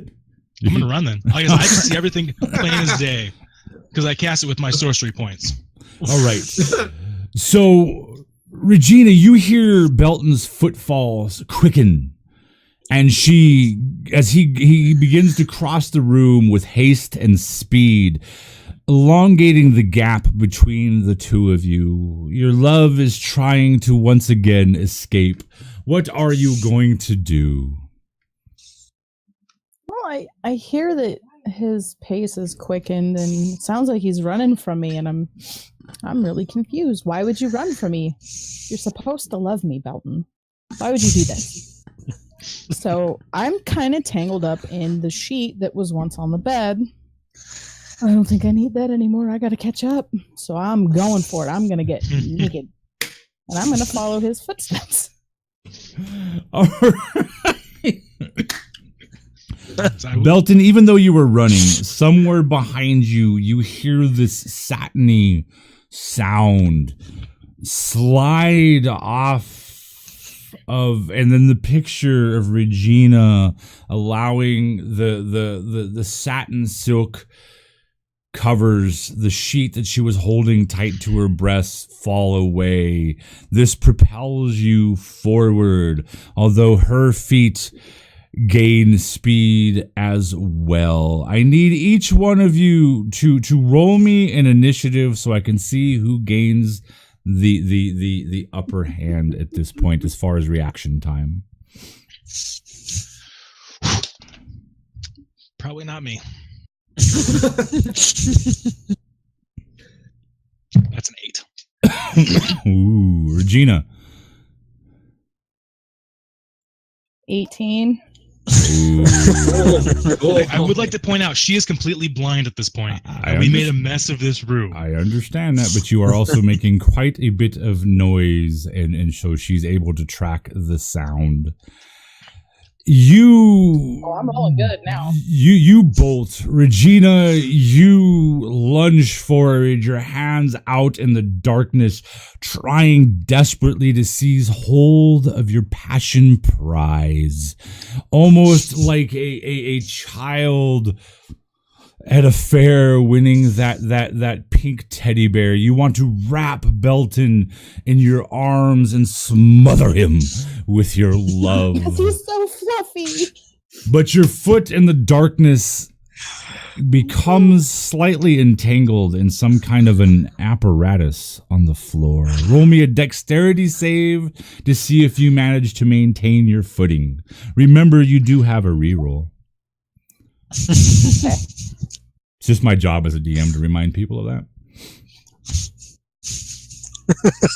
Only when you like to.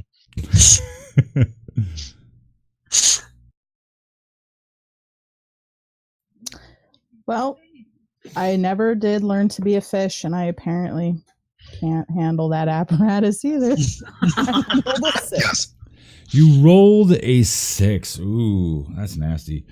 Your foot becomes entangled in this apparatus and you go down to the ground fairly hard, and you begin to you come entangled in this apparatus. It's little bits of metal and leather, and as you become tangled in it, your imagination, no, your memory comes back to you. This apparatus last night you used in one of the most ingenious and inspired ways with the mighty Belton last night. As you tied his form in it, we won't go any further. The heat of that moment searing in your mind, the passion thrumming in your chest as it heaves and falls. You can hear the footsteps of Belton escaping across the room. Belton, you hear Regina go down, becoming entangled in leather and metal buckles upon the ground. That sound reminds you of the night before, and the terror returns as you realize that now she has her hands on this apparatus. If she were to get her hands on you while containing this apparatus, you may very well be in trouble. What are you going to do, good sir? I am going to run full tilt towards the window. As I'm running, does it appear that that it opens easily? It is. You don't see a latch at all on it, so it's just basically two sealed shutters. They're just closed together at about the 4.5 foot mark. Is there a table or chairs or anything near the... You are in the process, and as you cast a glance to your left, there's a small end table that you could probably snap up in your hands and carry with you towards the window. I'm going to do that if I can. All right, go ahead and roll me a dexterity check. No, roll me a sleight of hand. This would be more of a sleight of hand situation. All right, they are the same. Yep. So we're going to re-roll that.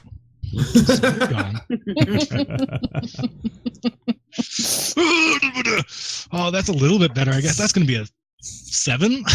Oh my you God. you reach down and you go to grab this nightstand and you get your hand on it, but you're flustered. Your nerves. You are maybe becoming even terrified of the idea of Regina behind you and her intentions, and now the apparatus. Oh my God, that apparatus, that vision floods into your mind.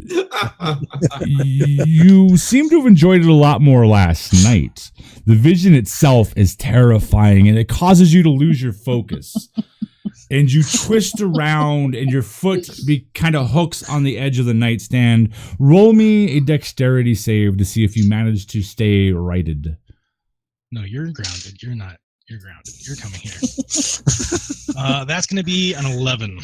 That is good enough. So you manage to spin. You kind of begin to fall, but it does slow you enough. You get about 5 feet from the window. Regina, it is now your turn. Did I fall all the way to the ground or just kind of stumble? You fell all the way to the ground. You rolled through the apparatus, which is now, strangely and oddly enough, kind of somewhat in your hand and slung over your shoulder. But you are free to cut back up and continue to move if you would like.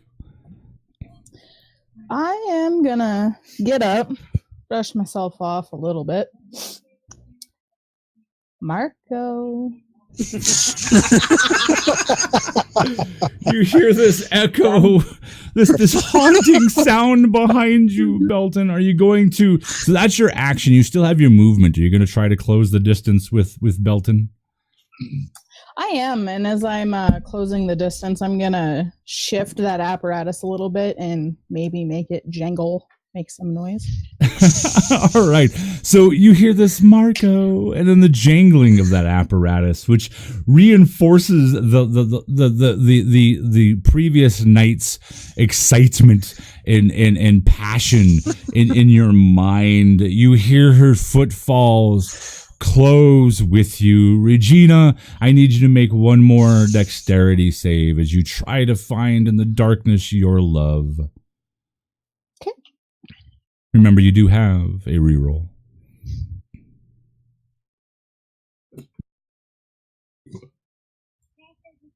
Gonna reroll. Roll like me. Roll a 4. 12. 12. You feel your foot hook on some other things on the floor. There is a myriad of items on the floor, both those that were used last night and those that were victimized last night. Various things and entrapments in this room that were there for aesthetic reasons that got broke in the tussle and the bumping and the bumping and the bumping. You almost trip on one of them, but driven by your passion and knowing that your target is just in front of you, you nimbly step over it.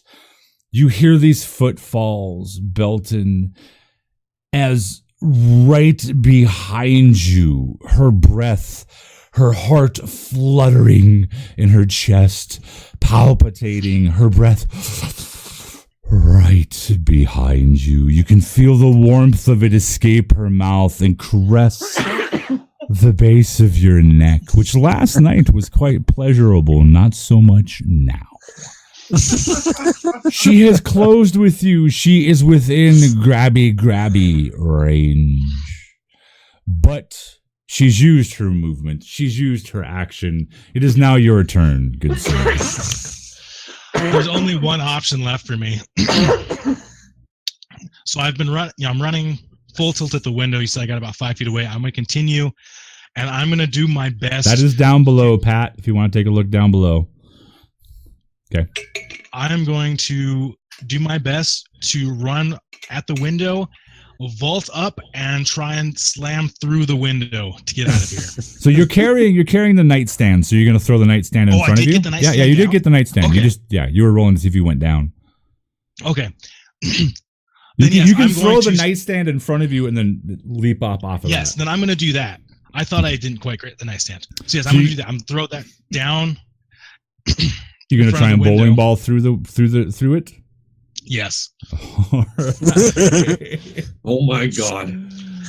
Oh, Pat Adams, There 300 you go, bits. Pat. Thank you, good sir. Regina, you have another reroll. Pat Adams, I don't like you. I don't like you, Pat Adams. But you don't get to roll that right now. That time has come and gone. But Belton, you throw the table out in front of you. Go ahead and roll me a dexterity to see if you can get it to slide into position. That is roll number 1, good sir. What am I rolling? Sleight of hand again? Dexterity? Dexterity. That's an 11. You get it to slide, but it's tottering just a little bit. As you run towards it, plant your foot and begin to launch yourself through the air. As your foot hits it, I need a dexterity, an acrobatics, please. All right. Don't be so nervous. It's not that bad. Yes. Okay, that's a 20. Nice. So you manage to launch off of it, and the end table goes skittering across the floor. Now I need from you a simple strength check to see if you can generate Okay. enough force That's to make your way through. Hit through the window. You All ball right. up into a little weasel fur covered cannonball. So I'm going to use my plus 10. That's going to be a 15. A 15. Belton, you launch from this nightstand, this little night table, maybe 4 feet from the window, your naked, jangly body covered with velvet-like baby weasel fur. You tuck into a ball, trying to maintain your momentum, turning your shoulder possibly to slam through the shutters. And as your shoulder makes contact with this window, you notice, as you're kind of doing one of these things to brace yourself, your vision falls on what appears to be a small 3 to 4 inch iron lever looking apparatus sticking out of the wall itself, easily overlooked via just looking through a room. And the words, "not my fucking day," go through your head as you realize that this lever is there to unlock the iron bar on the outside of the shutter and allow the shutters to open up only partially inward, not outward. This is something that is easily overlooked. A 15, you say? A 16 might have done it. Belton, you slam heavily into the shutters. Regina, you hear this great escape out of the mighty Belton. As you slam into it, Belton, you hear the wood creak, or is it more likely the hinges that hold it to the wall? They creak. You feel the solidity of the metal bar on the outside, and as you hit it and sparkles begin to explode across your vision, you see that little 4-inch lever-like apparatus do one of these bobbly things. As your force hits it, it rattles. You hear this, Regina. It sounds like maybe Belton was trying to definitely escape through a window or something. You're not sure. But you hear Belton's naked, weaselly furred body slide down the wall, landing on the floor with a thud. The air escaping from him sparkles in your vision, and 1 point of damage to your shoulder as you fail to bust your way out. Regina, Somewhere just in front of you, you hear Belton thunk to the floor, the sound surely carrying through to the land beneath you. And Talina and Wiki, you sit there and you watch as Bezumin releases the large Furbolg's frame, and sobbing Grillmesh turns and moves away and up through the darkened stairs leading to the upstairs. And you think for just a moment he hears something in the darkness, and you see him raise his fingers to his lips with a sort of a, oh my, kind of look across his large Furbolg face. His tears pulled back. You can see a sternness return with a bit of surprise and a touch of worry as he begins to quicken his way up the stairs. Riki, Talina, you stand there looking at Bezumin as he has released your Furbolg butler. Bezumin, you turn to see these two now kind of kneeling around a plate of almost finished, very delectable looking boar meat, a bacon of sorts upon the table. May I sit? Sure. I'm sure our friends will be down soon. I will Thank you sit. guys so much. I'll slide in to make room for him to sit. Okay. Please have a piece of bacon. Oh, thank you very much. I appreciate it. I will take a piece and nibble.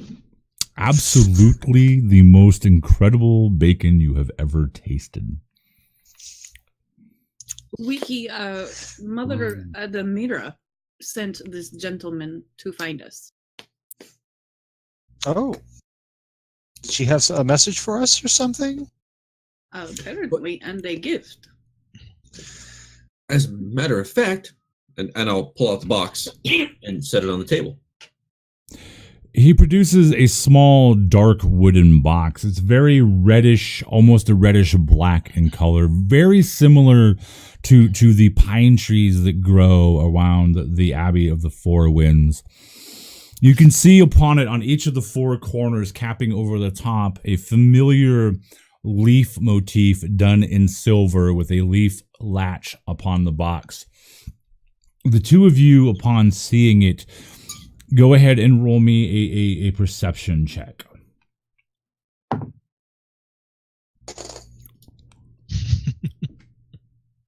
That would be an 8. Ooh, that's not good. Wiki, 14. that is much better. You, as you look at the box, you can see that there are indeed little runes on each of the leaves on the four corners of the box. And go ahead and roll me an Arcana check. The door behind the bar swinging open, you see Black Barrel walking out, and underneath his arm, you can see a dark-colored, dusty, aged barrel wrapped in dark metal, like iron or steel bands. You can see sweat upon his brow, dust in his hair, as he comes walking slowly, kind of a little bit out of breath towards your booth. What did you get there, Wiki? 11. 11. It appears to be runes of some kind of warding, maybe meant to keep unwarranted eyes from seeing the contents within. Black Barrel makes his way over, kind of huffing a little bit out of breath. Aye, lad. And he sets this barrel, this small, maybe 18-inch tall barrel, maybe 12 inches across, very short and squat, on the table, and instantly you begin to smell that briny pickle smell. Everybody at the table does. Aye, lad. Had to dig deep for this one. Is this Upon your tab there, Talina. Yes. Oh, okay. I will set this as such. Enjoy. And he spins it around, and you see a label upon it, old and worn, stuck with long forgotten glues. A label that causes you to gasp.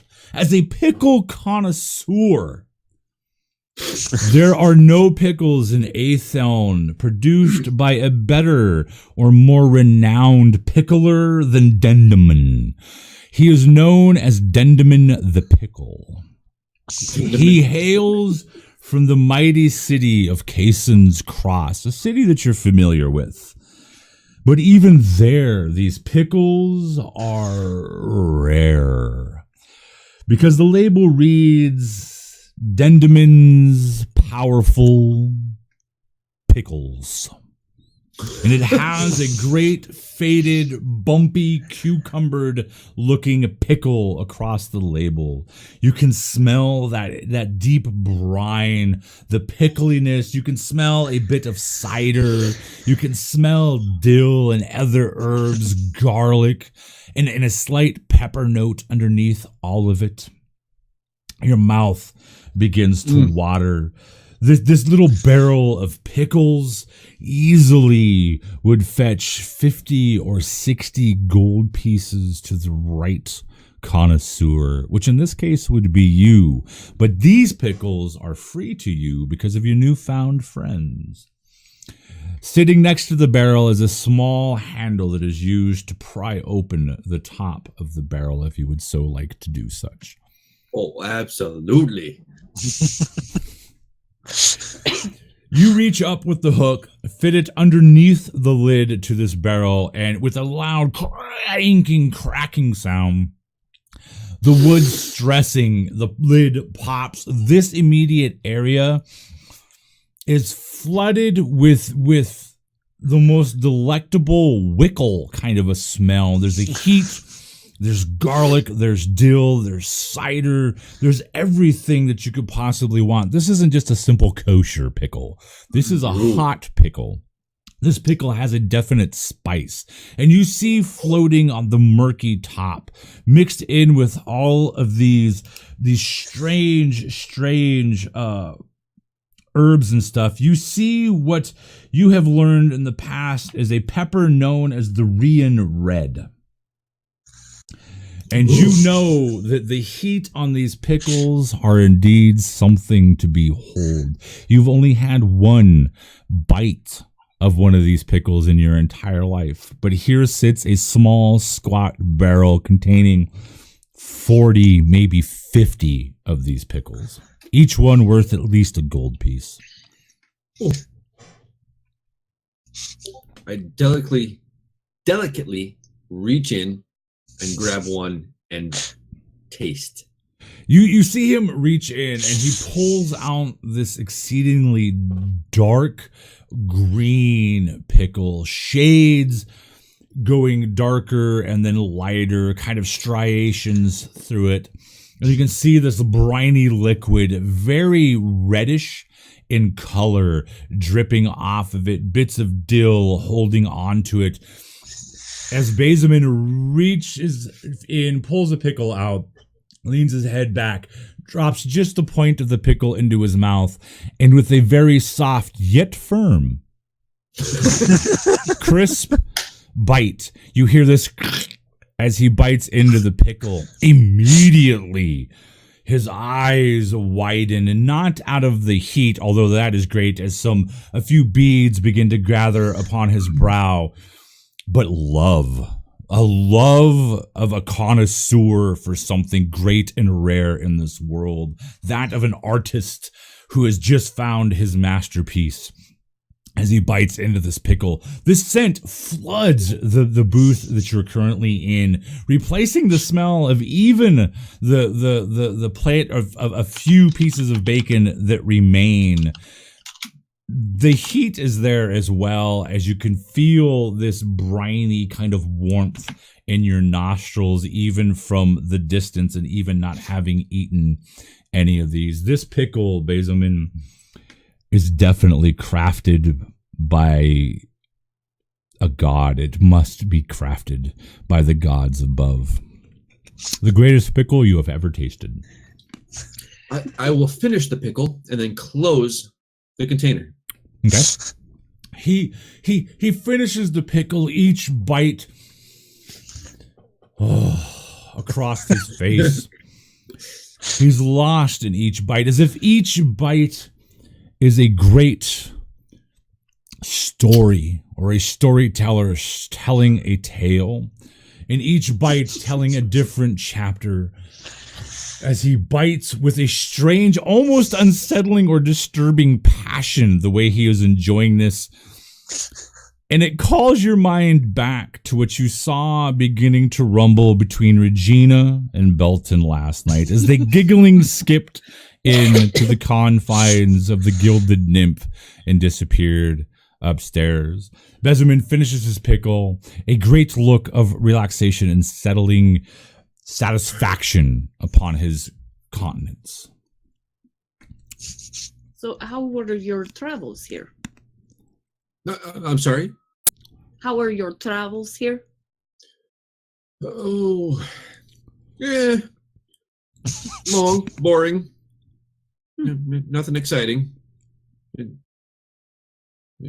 Long and tedious, I suppose.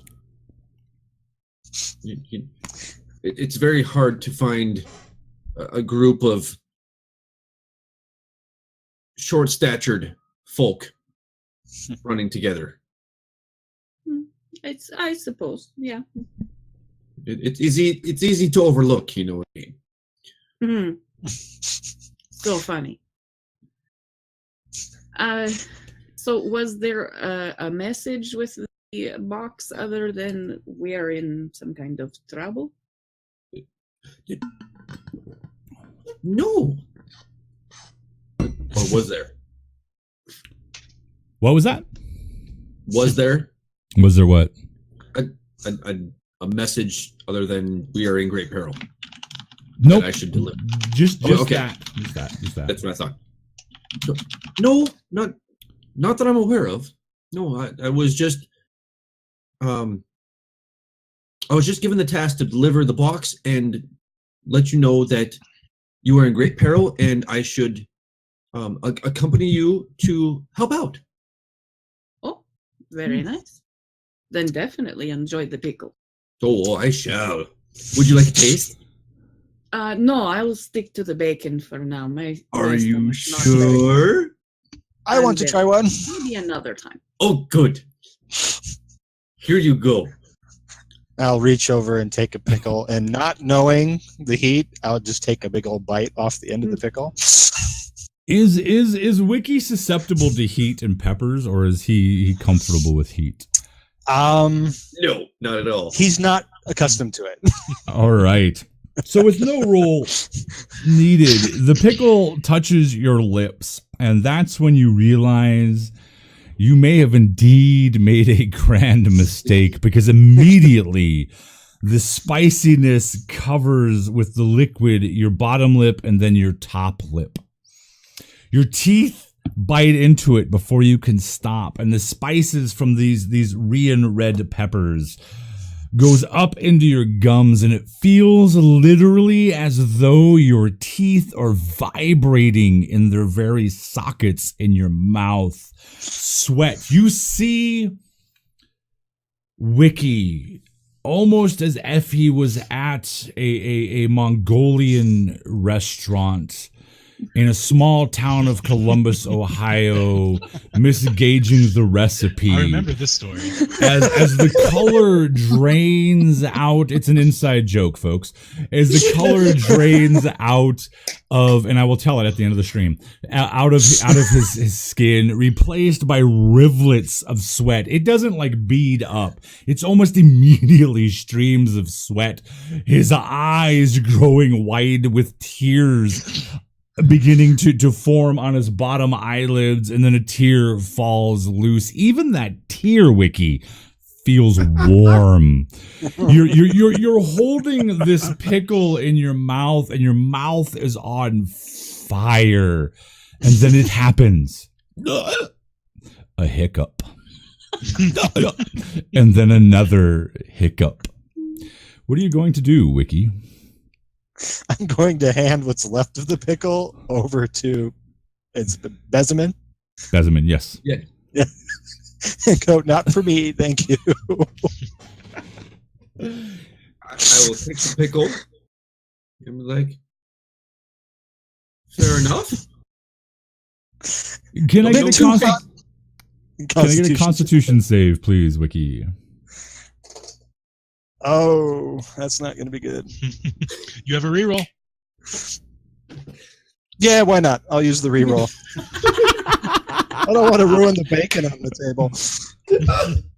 Yeah, after you already had to save it once. We're brave adventurers. The reroll will make it Adventurers, 13. So 6 sessions is our record, right, guys? I think we'll go 7 sessions this time without leaving the inn. Yeah. So, Wiki, it's not a case of necessarily throwing up at this point in time. But your lips and your gums are searing so much that you take 1 point of pepper damage. And you begin to feel tears and sweat mingling across your flesh. Talina, in all the time that you have known Wiki, you have definitely seen him in better condition than what he is now.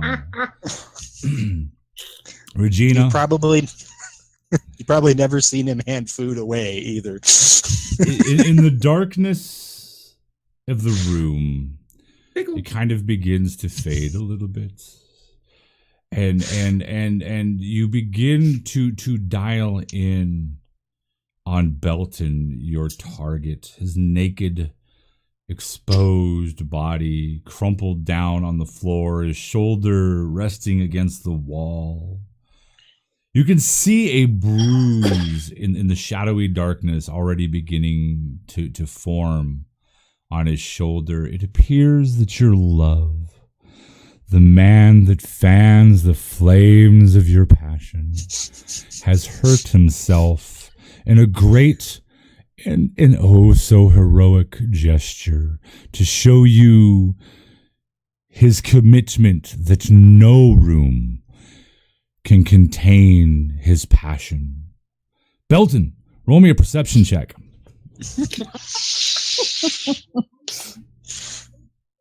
Yeah, we Fuck did no. that, AFK. What was that? Fuck no.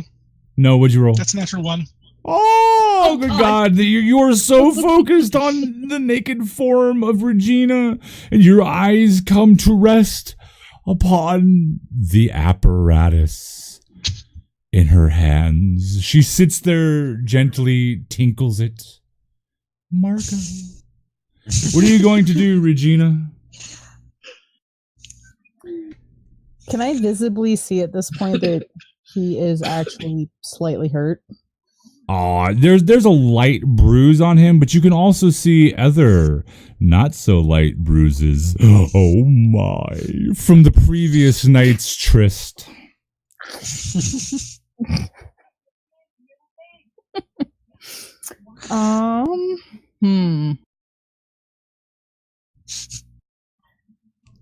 Seeing him hit the window, or not seeing him, but hearing him hit the window, and sitting there on the ground,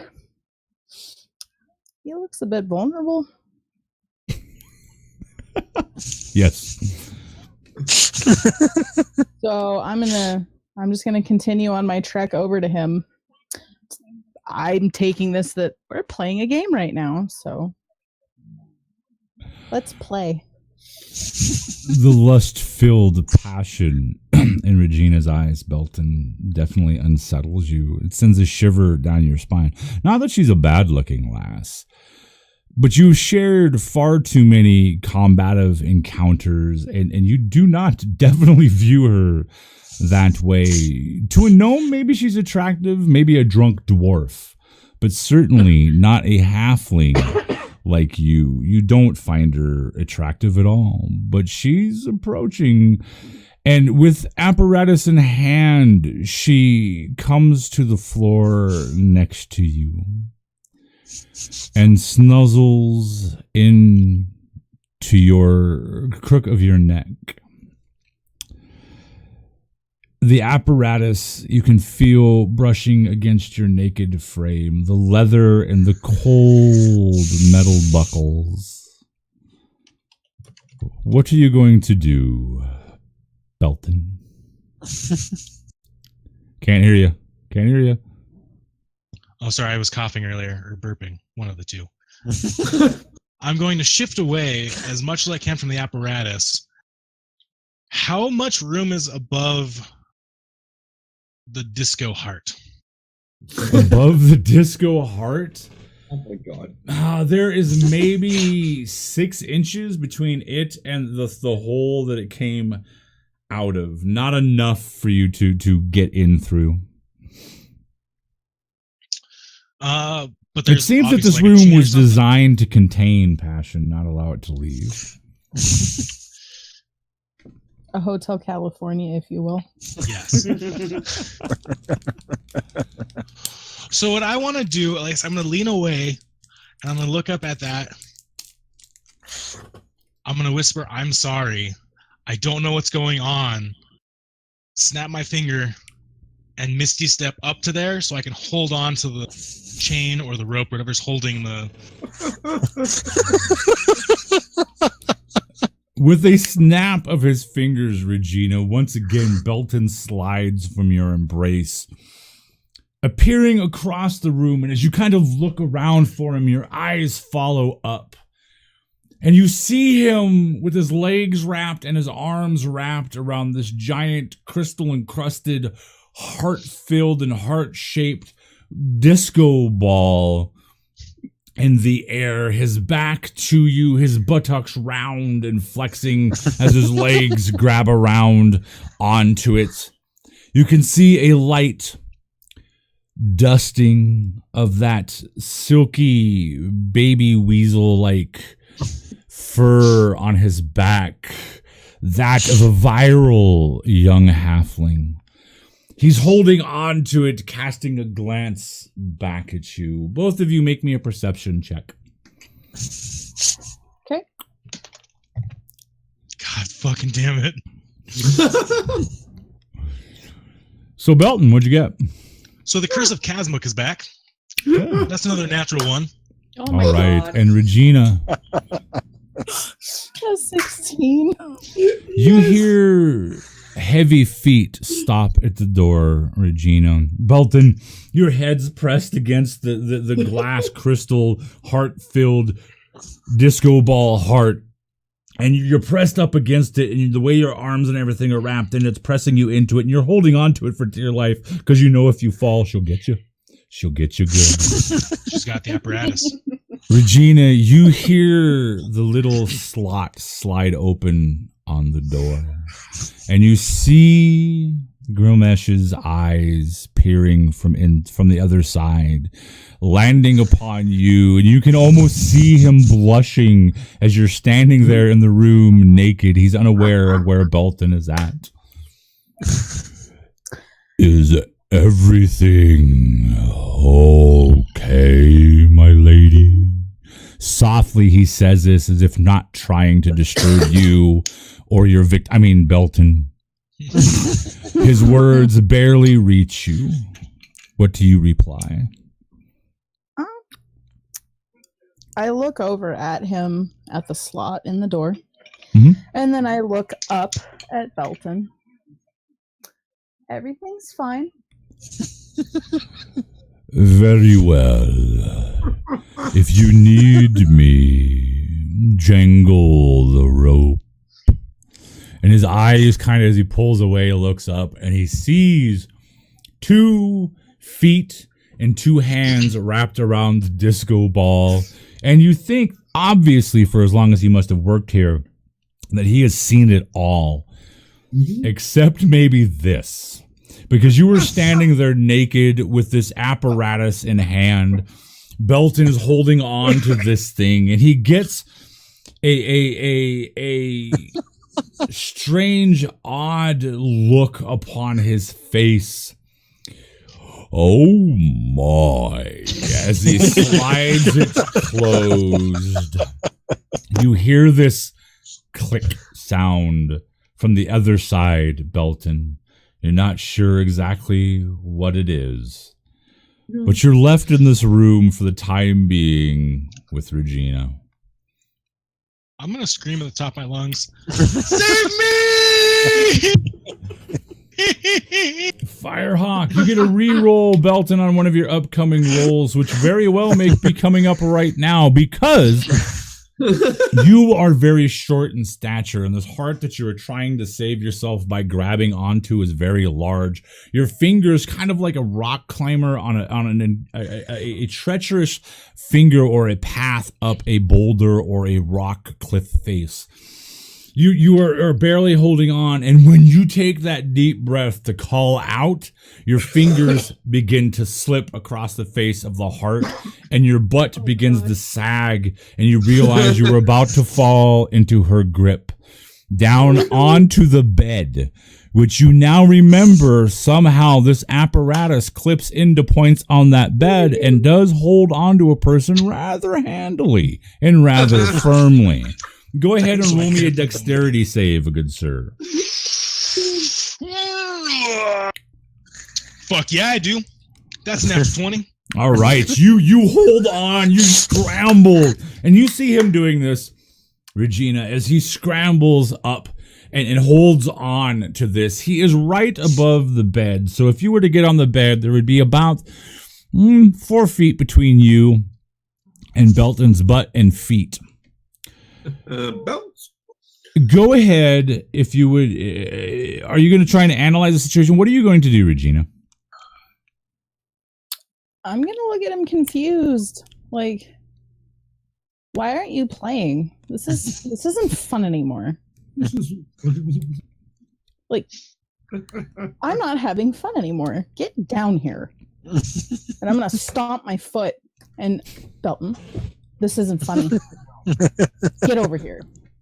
And I'm going to put my hand on my one hip and hold on to the apparatus with the other.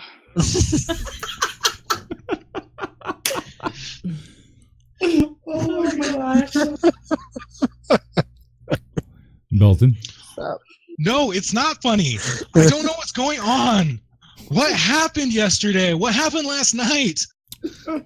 There is a residual perfume that hangs in the room that seems very alien and odd. Go ahead and roll me a history.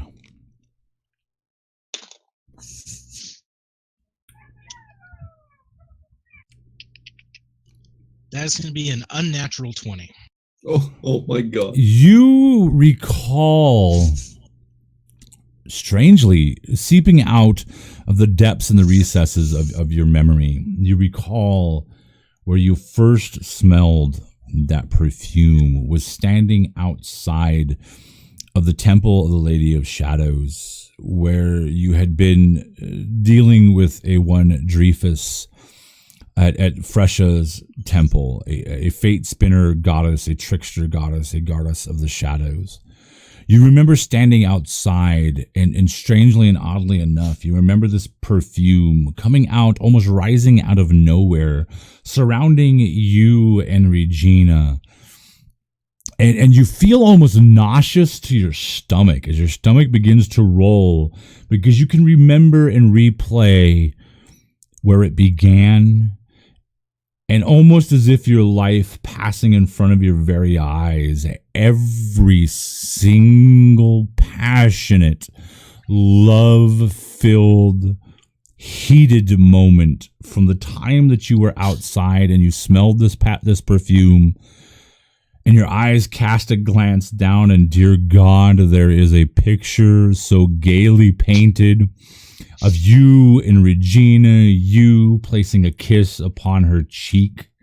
You remember the artist. You remember everything, including the things that happened in this room throughout the night.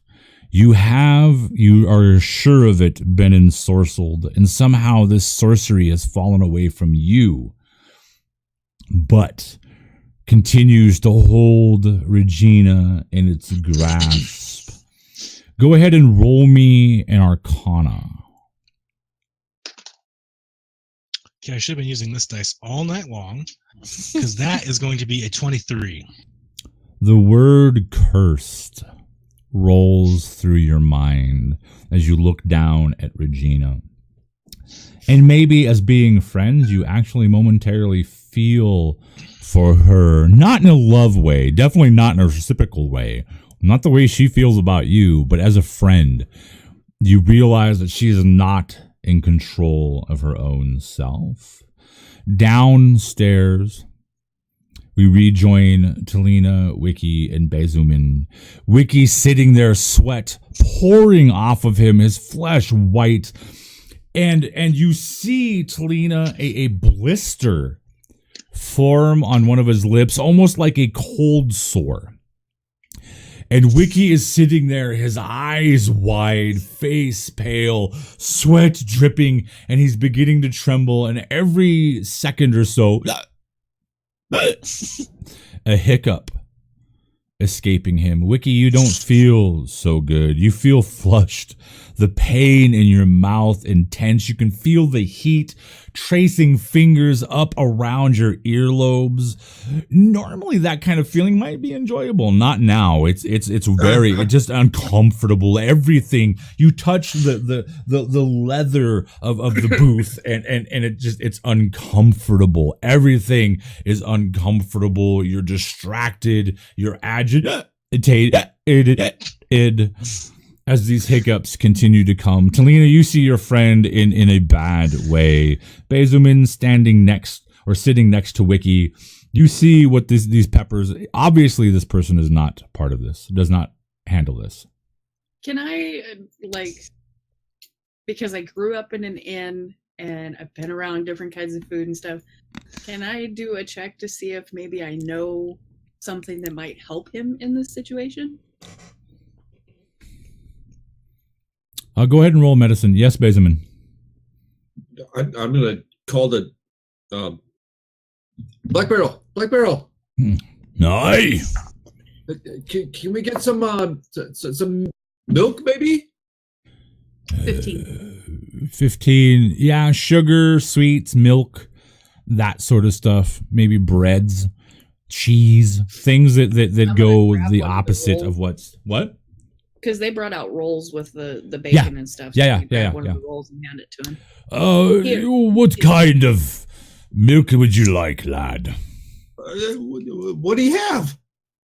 We have goat, we have badger, we have moose, we have cow, we have, I believe, camel's milk from Maria. Let's go cow. Cow, yes. And he turns around. A tall pint. Okay, he turns around, slides open, jingles a bell. Gothred, we need a bit of cow milk, some moo if you would. And he slides it. It would be just a moment, good sir. Thank you. Talina, you motion for Wiki to take the bread. It comes Wiki in reaches out. Wiki reaches out, takes the roll, and actually puts it in his mouth and just kind of holds it in his mouth as if it's trying to soak up the heat. Wiki sits there, the bread in his mouth, trying to soak up and contain the heat. The door opens up. A small, lithe female figure, very Fae-like in appearance.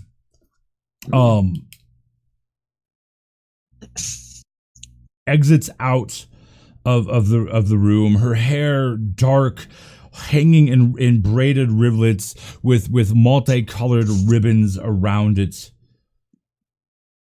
As she makes her way gracefully, almost as if she's floating across the floor. You can see her feet making contact. She's maybe all of 4 feet in height and a wisp of a figure. Her features stunning. The word beauty is and it's not like lust-filled beauty, it's pure beauty, like the beauty of nature, as she makes her way over to you with a large tankard of milk. Her voice sings songs out of her mouth. I am sorry. We do not have pints of milk. I hope this will be okay. As she sits it down on the table and slides it forward knowingly towards Wiki. She He'll mumble turns- thank you through the roll. She turns and gracefully walks away back to the room, and then you hear a commotion at the front door as you see a figure come walking in. He is definitely Fey, from the Fey side of things, slightly a mixture of goblin-esque and finer elven or eladrin features. He's carrying two what appear to be woolen carpet bag style bags, brimming and stressing against the woolen fabric as he enters into the room. He stands there, a sharp black goatee to a point, a foppish hat on his head, very, very fine in style clothing. It would seem that I am home. As he begins to stride across, the bartender's countenance, his eyes rise up in surprise. Aye, lad, you are. It's good to see you. It's good. And he, with a great leap, clears the bar and begins to close the distance as these two embrace. Aye, lad, it's good to see you. It's been far too long. The lady of the house would be so happy to know that you are back, her second in command. Well, thank you. And this very French, as they turn and walk away, the dwarf clasping on the shoulder of this Eladrin goblin-esque kind of Feywild looking mixture. Hey, it's been far too long, Bobbin. And that is where we shall my God. leave off for the night. Thank you all for coming and hanging out with us tonight. I super appreciate it. We have a couple of announcements, a giveaway. We're going to go around the horn one last time. And we are then going to pull off a raid and spread some of the love of our channel to some other Twitchers out there playing some tabletop role-playing games. The whole thing about our channel is about building a community and all that. So first off, let me swing it around the horn. I'm going to start with Regina. Shauna, please give some closing words if you would. I would just like to thank everybody for the awesome night tonight and the attempted support for our poor Belton. May he have better luck next time, and may the odds ever be in his Probably favor. All right, Belton. This has been the worst day of Belton's life. And it only just started. He just woke up 20 minutes ago. Been the worst day Um, since yesterday. Yeah. Thank you everybody for helping me try and get out of that. I can't remember who gave me the +10 for jumping out the window. I'm sorry, I rolled so I terribly. think that was AFK. I think it was too. Thank you, FK. Apparently, my curse from Kazmuk from 6 campaigns ago is still with me because I rolled so terribly tonight, and I apologize. That's it. All right, so Jeannie, the player of Talina. I am having an absolute blast. I loved the bringing back of Tick Tick. She was a And wonderful character. Tick tick and Poppin. And Poffin, I'm looking forward to having Poffin around. He's awesome, as everybody else around here will learn. And if people didn't catch it, I think Firehawk finally caught on to who Girl Mesh's brother was. That was fun to see. If you don't know, you need to watch the other streams, including the one that was earlier today, because it does all tie in. Very, very, very, very much so. I would like everybody to stick around. Also, we're going to be doing a raid, as I said. Let's go ahead and go on to Wiki. I had a blast. Enjoyed having Wiki eat bacon and try out a pickle. Looking forward to finding out more information about the little box and maybe finding out where Cedric went and if he's still alive. Dan Bezemin Hanali, our newest player. So thank you for having me. I appreciate the opportunity to join this stream because it has been something I've been looking forward to for quite a while. Thank you, Firehawk, for the idea of the pickles. It has been a wonderful idea. I appreciate everything, guys. I really do. And I'm looking forward to many more to come. All right. So what say we give away some dice? Don't forget after the giveaway, you owe them a story. Yes, I will tell a quick story. We will do a raid and we will wrap everything up. The winner of the second set of dice, Firehawk. What? Hey. No. There is something up with Nightbot. You didn't enter, did you, Firehawk? Yeah, Nightbot is messed up. I'm going to Oh, man, I can't. Well, we're going to roll it again. Nope, we're going to roll it again because I know subs didn't enter. Swarmzy80. Swarmzy, are you out there? Or did you enter subs? I don't know. Maybe subs, did you enter? No, because they've didn't think both so. been doing the. Yeah. They've been spamming it. Yeah, they've been spamming. Spamming. So that's really. Oh, I bet you the spam thing isn't there. Swarmzy, are you out there, my good man? I'm gonna give you a couple minutes to answer. Swarmzy. Good old Swarmzy. Swarmzy. Come on, Swarmzy.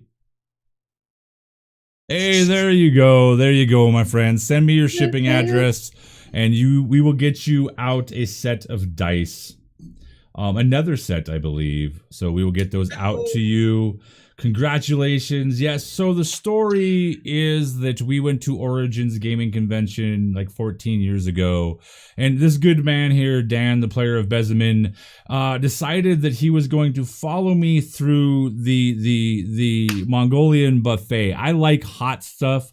At this point in his life, he was unable to handle hot stuff. So I took their hottest recipe and I tripled it.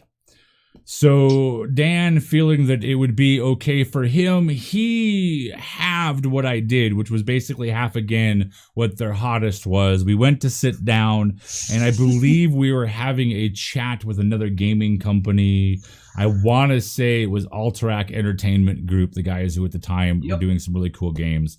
Anyways, Dan took one bite of his meal, 2 bites, and immediately went sheet white and began sweating because the heat was intense. So that was the inside joke that was there. So again, this has been Forged at the Table. I have been Charles, your dungeon master. We're building a fantastic community of wonderful players and dungeon masters, ladies and gentlemen. If you would like to get involved in some games here, if you would like to run some games, all you have to do is at the minimum drop a follow on our channel, get involved over on our Discord, and you will find yourself with a brand new gaming home, I guarantee. Amongst all the follows and stuff tonight from Harold and Jackie Diaz, let's see who else came in here. And all the bits from Toph Gear as well, and all the bits that were given away. And our most recent follow from OGC or OG Clobberer. Thank you for that follow, my friend. Get involved over on our Discord. Welcome to our unique and yes, sometimes dysfunctional family. And as per usual, we are going to go over and raid some folks. We've raided these guys before. They are still live. Let me double check. I don't want to send you guys to a dead channel. Let's make sure that they're still out there. They're still running. Oh my God, I don't think they are. I think they went offline. How dare they? I was going to share some love. Nope, there they are. They are live. So let's go say hi to our good friends over there at Damaged Dice. They are a similar-minded channel to us. Please stick around for the raid. Thank you very much. Thank you again for joining us. You guys stick around, please. I got a couple words for my players. And hey, let's play some games. Peace. Have a good night, everybody. I gotta go over to see these guys because we've got this thing going with this channel. That was cool. 20 raiders. These guys need to get ready to be on the top. Woo! Awkward silence. That's funny. This should put them in Should put them way the hell up Six. there. Well, it looks like we've got D&D, Arcadium, Geek and Sundry, Wanderbot are all over 200. Yeah, but Geek and Sundry's doing a rerun, right? Yeah, because they're assholes.